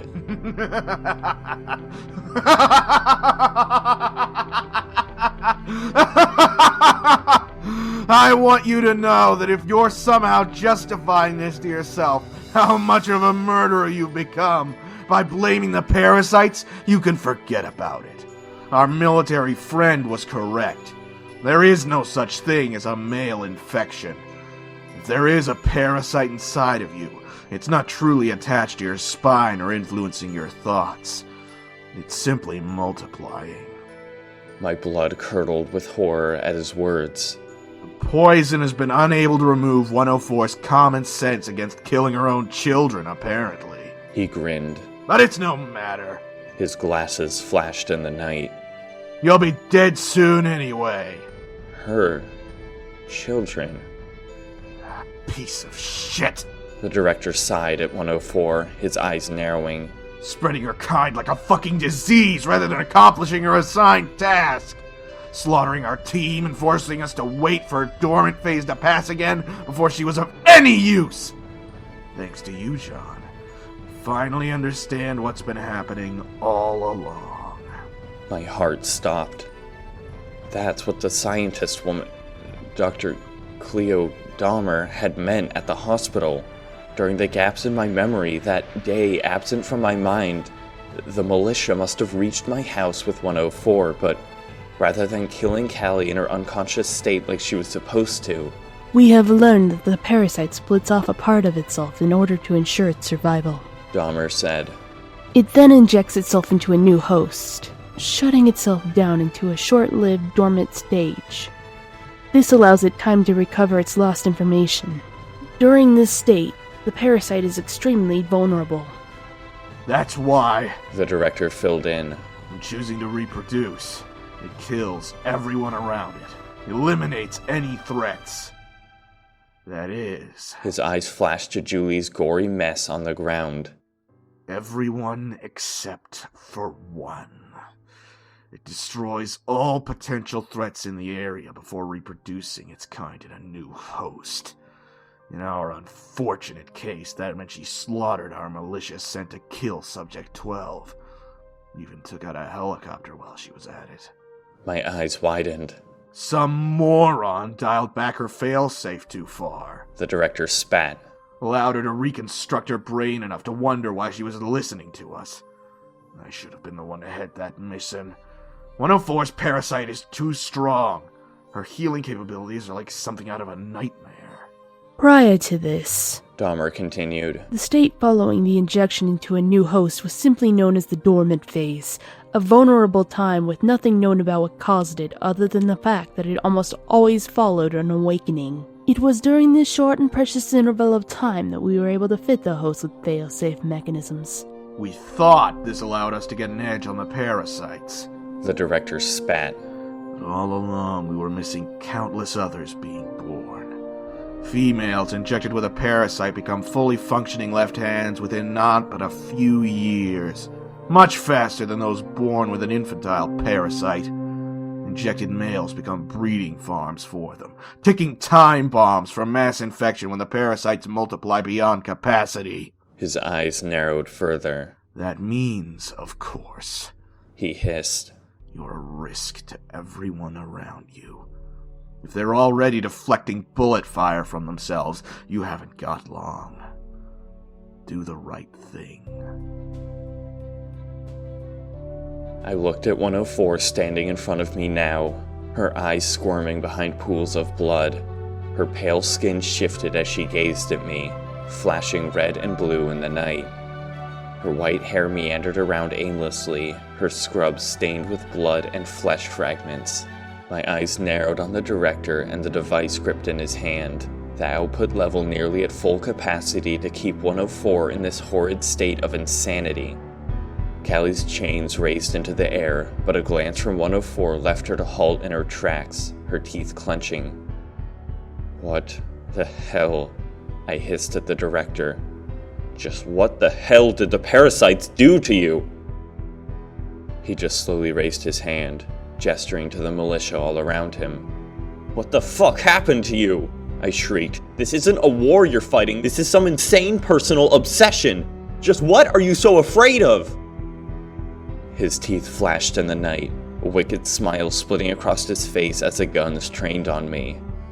Dahmer met my gaze, gesturing to something and winking before turning around to follow the director, her heels clacking in confident strides. It wasn't long before she split off in the opposite direction as the director, getting as far away as possible from the militia, her red dress billowing in the wind.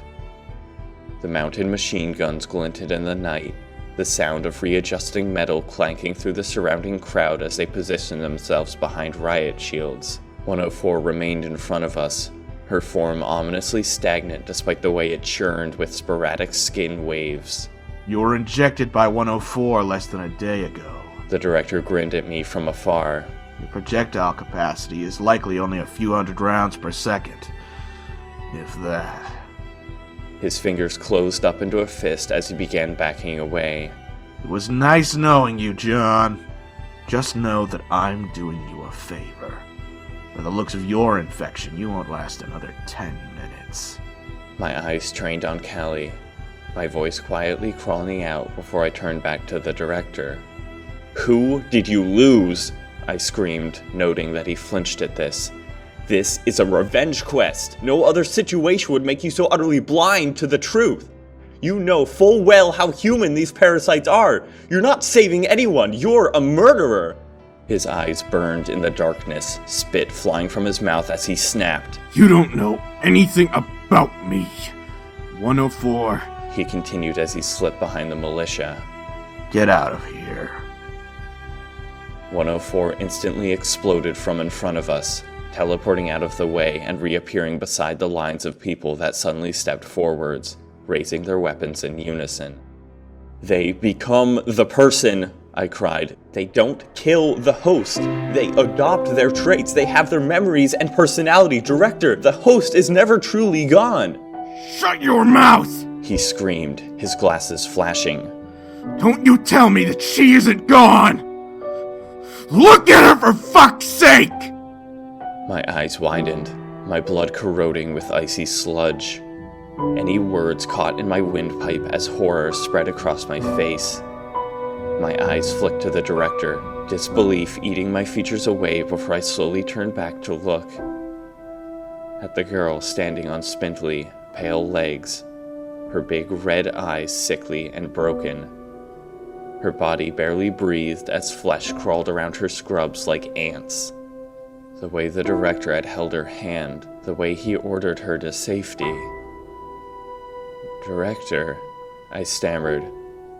Subject 104. Don't tell me that's your daughter. Fire! He shouted, slashing his hand downwards in a violent rage. My breath caught, my heart stopping instantly as my hand clasped around Callie's. The air exploded with countless percussive shockwaves, my surroundings slashing apart with streaks of blistering lead. I felt my skin split from my body with the sheer heat of my surroundings, my bones shattering and heaving up through my muscles as my body unraveled in front of me. Or, that's what it looked and felt like to me at least. But when the dust settled and the night went eerily still, it became clear that it only appeared this way due to the massive distortion surrounding me. I hadn't been touched. My breathing was heavy, my feet wedged within a small crater of asphalt around my form. Male parasitic infections have a much higher defense. The director gnashed, angry that the militia had stopped after the bullet came splintering back to them, embedding in the glass of their riot shields. The infection has progressed much further than we thought. The parasites don't fuse to the brain stem.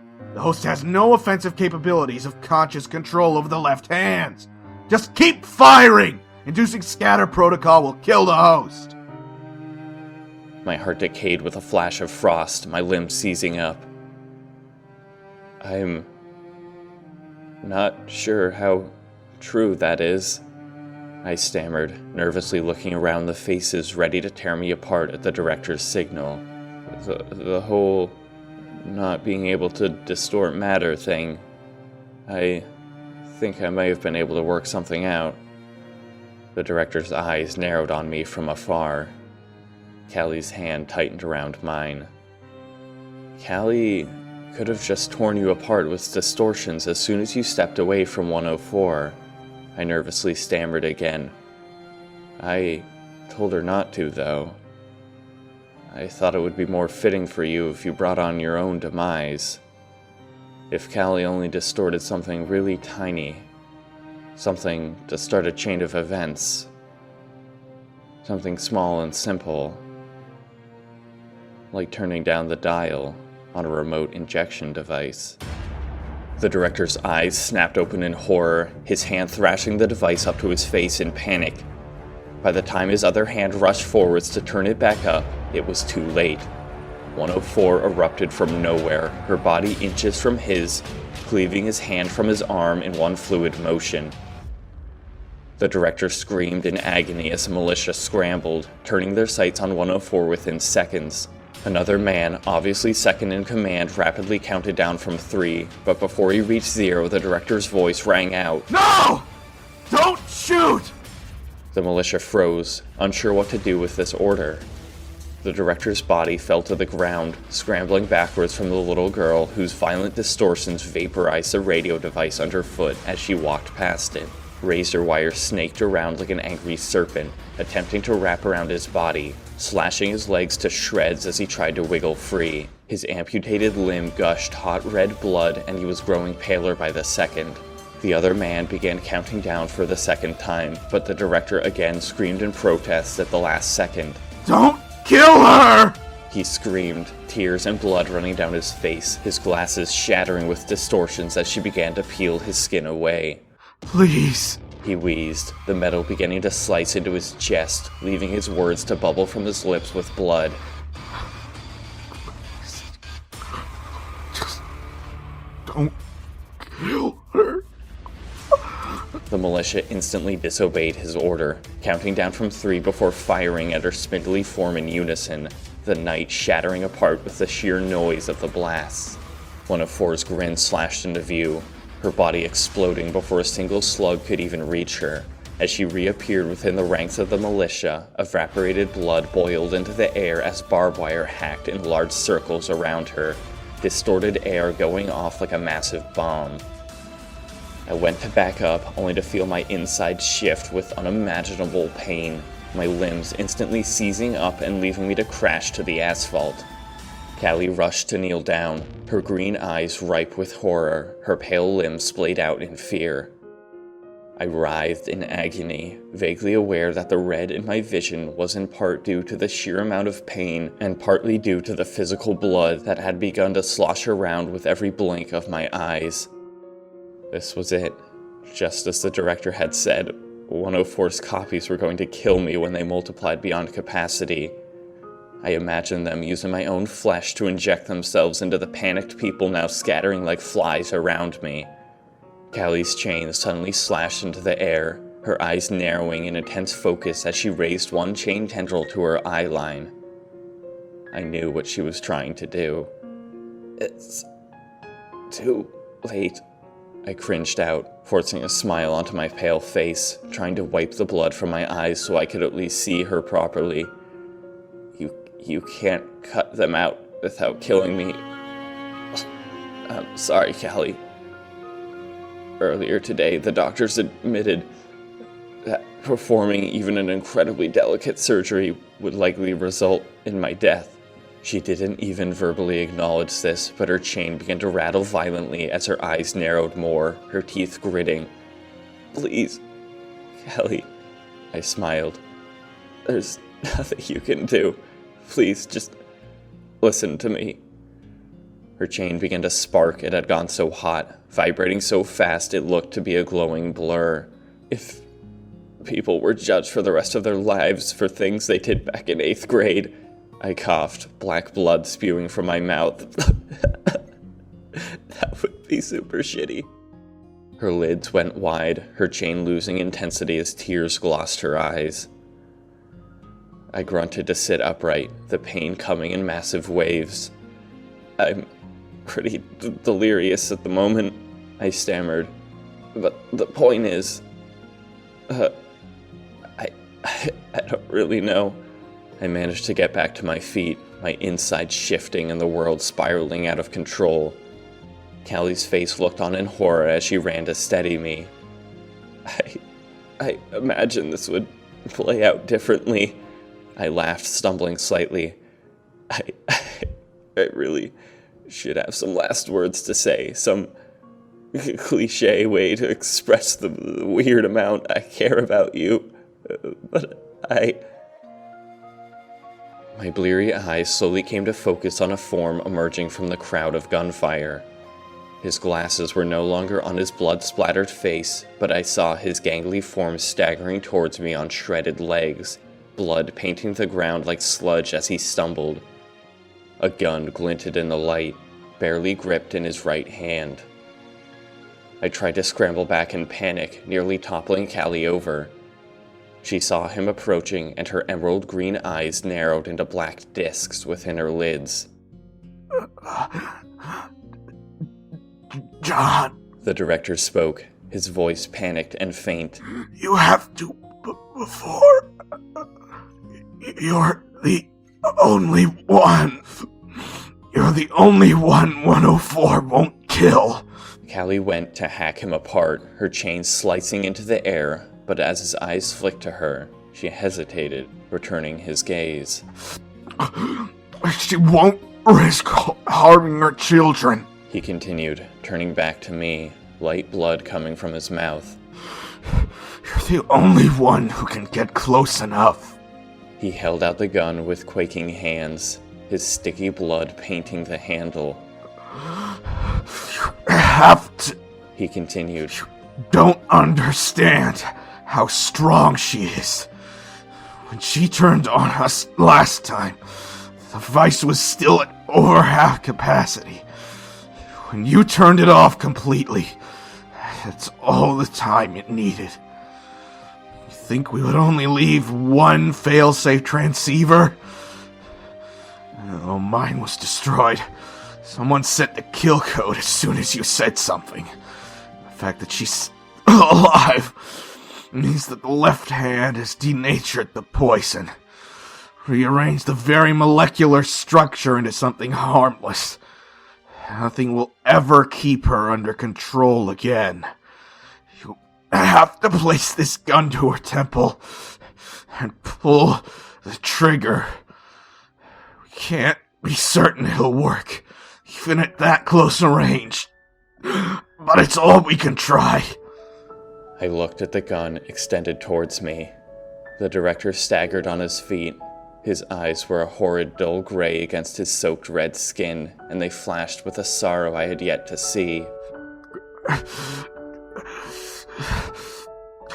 John, those who end up working for this agency, it's always for personal reasons. I don't need to tell you what killed my wife long ago. You're smart. We never had a chance at kids. 104 isn't my biological daughter. I treated her like one. I oversaw her as a baby before I became a director. Supervised the artificially accelerated parasitic growth. Implanted as a fully formed specimen.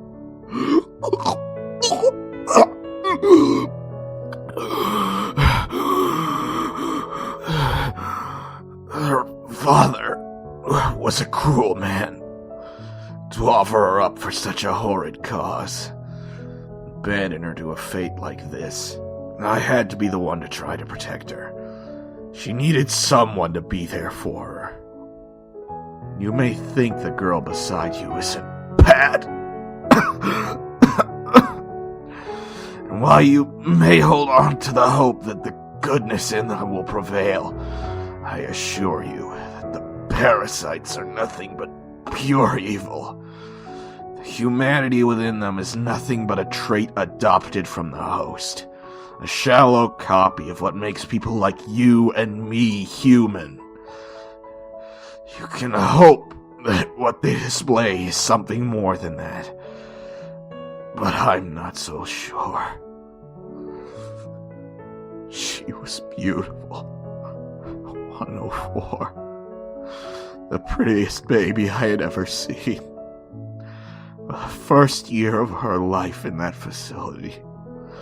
She was everything anyone could have asked for in this world. But as soon as we introduced that horrid thing, she changed. Children take years to learn to be human, learn what's right and wrong, how to smile, how to laugh. We stole that from her. There was barely any human personality for the parasite to adopt. No carbon copy to create. All that exists within that girl is the left hand. Uncontaminated and fully itself. And it is evil, John. The purest, most basic form of the darkness in this world. If You can tell me that you trust something with such pure and base instincts at its foundation.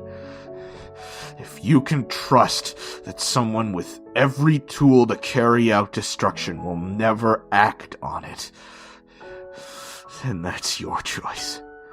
But humanity cannot afford to follow you. The gun felt warm in my tightening fingers as screams rang out and I heard the telltale hissing laughter I had come to so easily associate with the parasites. 104's little form barely retained any consistent shape as it splintered in every direction, laying waste to anyone in her path.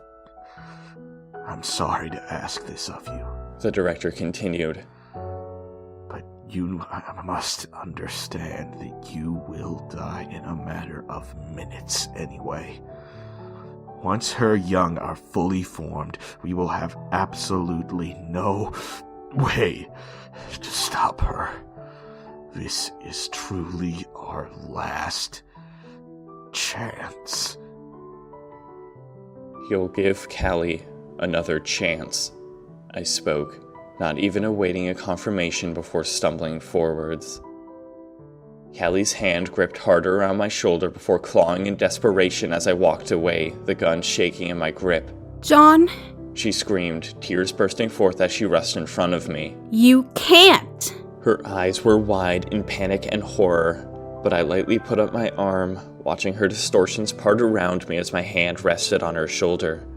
No, I spoke softly, my voice shaking as my lungs began to fill with heavy blood. You can't. She can kill you. This is all I can do to stop that if I'm going to die. I might as well, huh?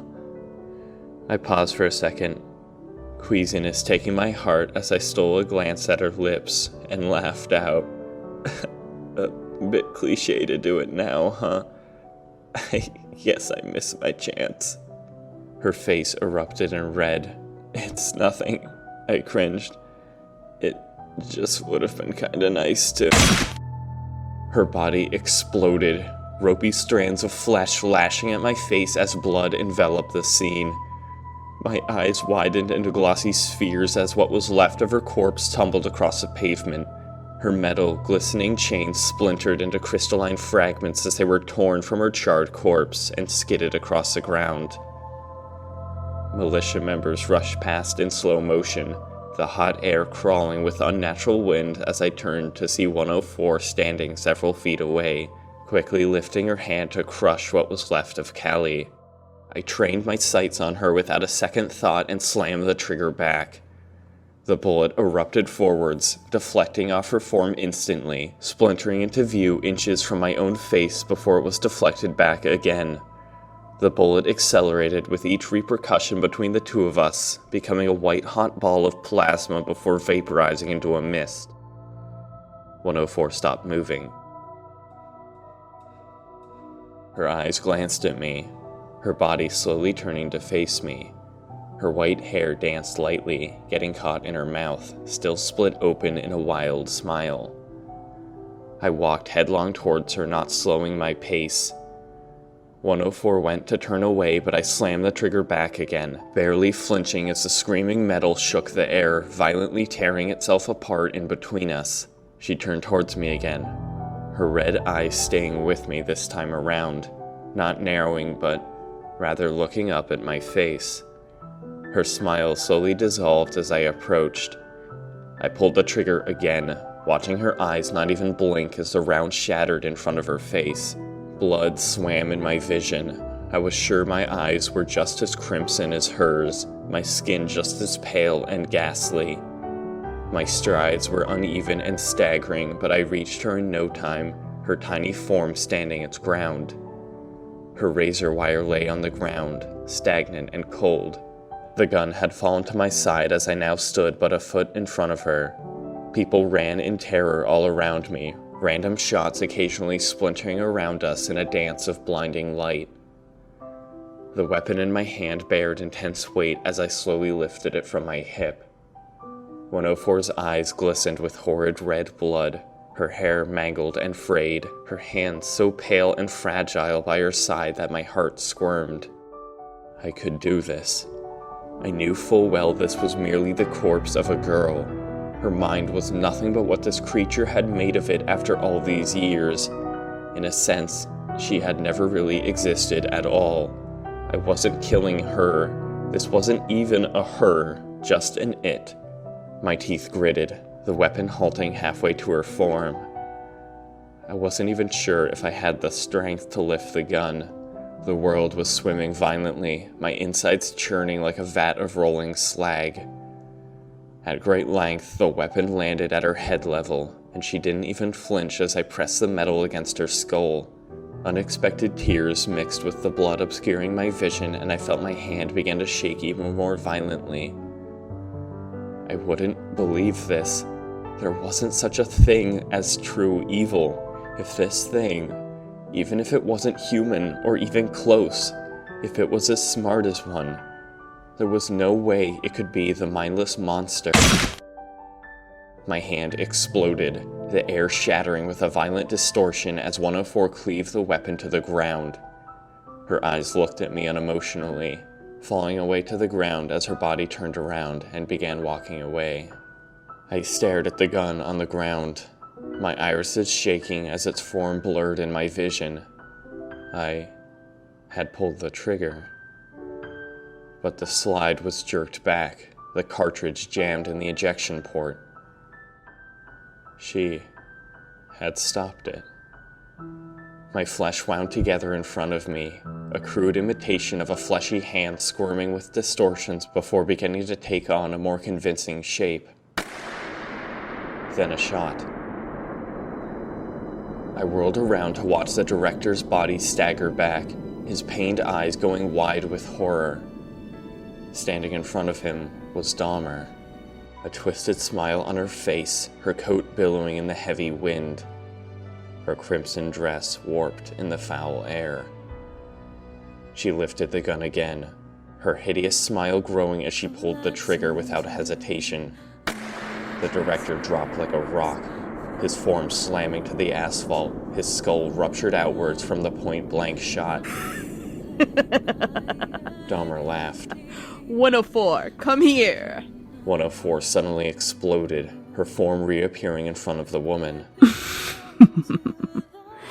Take care of the rest of them. Dahmer continued. It's time we ended this. 104 suddenly erupted into a fury again, a grin splitting across her face and the hissing laughter rushing forth as she ripped the now fleeing people apart. My confusion instantly turned to rage, and I yanked the cartridge from the gun, cocking it and rushing forwards. Before I could take more than a few strides, however, my limbs failed me again and I rolled across the ground, damp with blood. I held onto the gun as I splintered across the asphalt, but I barely had time to aim it in the woman's direction before her cherry red heel came down on my hand and slammed my wrist to the ground. She effortlessly knocked the firearm aside before she kicked across my chest to roll me onto my back. You hardly have time to be engaging in such ruthless antics, she scolded, towering above me. If I were you, I'd be worried about my own well-being. I coughed out blood, my vision utterly dark, lights leaving trails in my vision. Distortion splintered out from my shifting skin, and I watched my own flesh begin to bubble with heat. We can save you, John, she continued, smiling. I can save you. We can get those things out of you.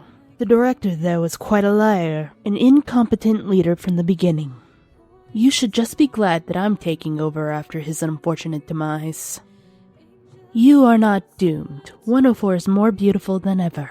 And just because she doesn't listen to him, doesn't mean that there aren't ways to make her obey. Her shiny, curly red hair meandered in the wind as she leaned down to approach my face. You are better off with us, John, she grinned, holding out her hand. You are better off with me. I already told you that I'm the one who kept Callie alive. I believe I've told you before. We are the future. I have no intention of repressing what these wondrous creatures can do.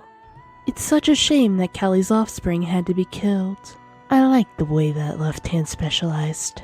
It's no matter though. There are more left hands where that came from. Come to our facility. I can fix you. John, no. Callie cried out, her hideous form a gangly mess as it writhed on the ground. Don't listen.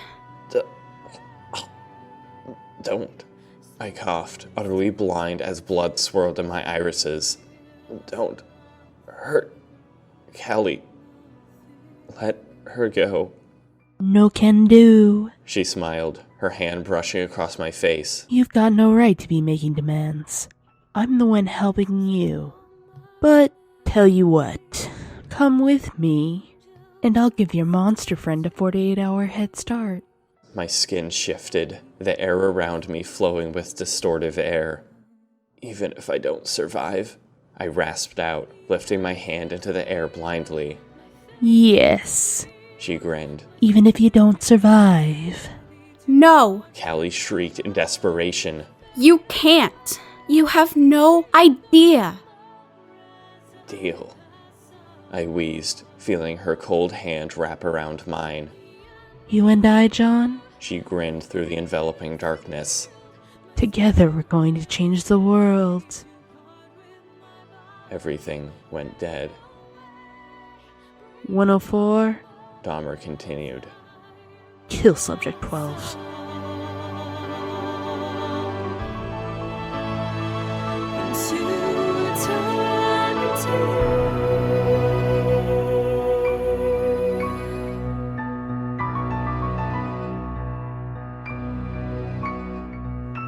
The realm of the living, behind but I can't stay.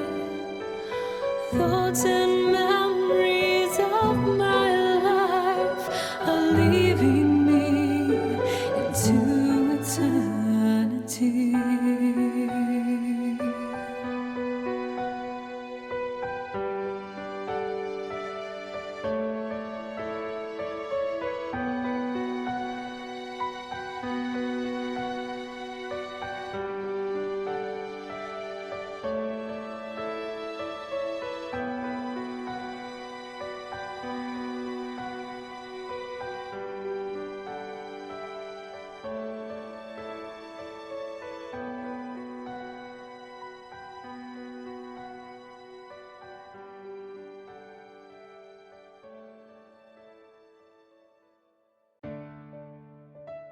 I cannot possibly thank all of you wonderful people enough for supporting this series. Every comment means more than you know, and just hearing that a handful of people really enjoy it is enough to make me feel like what I'm doing is kind of worthwhile, and that's a really good feeling.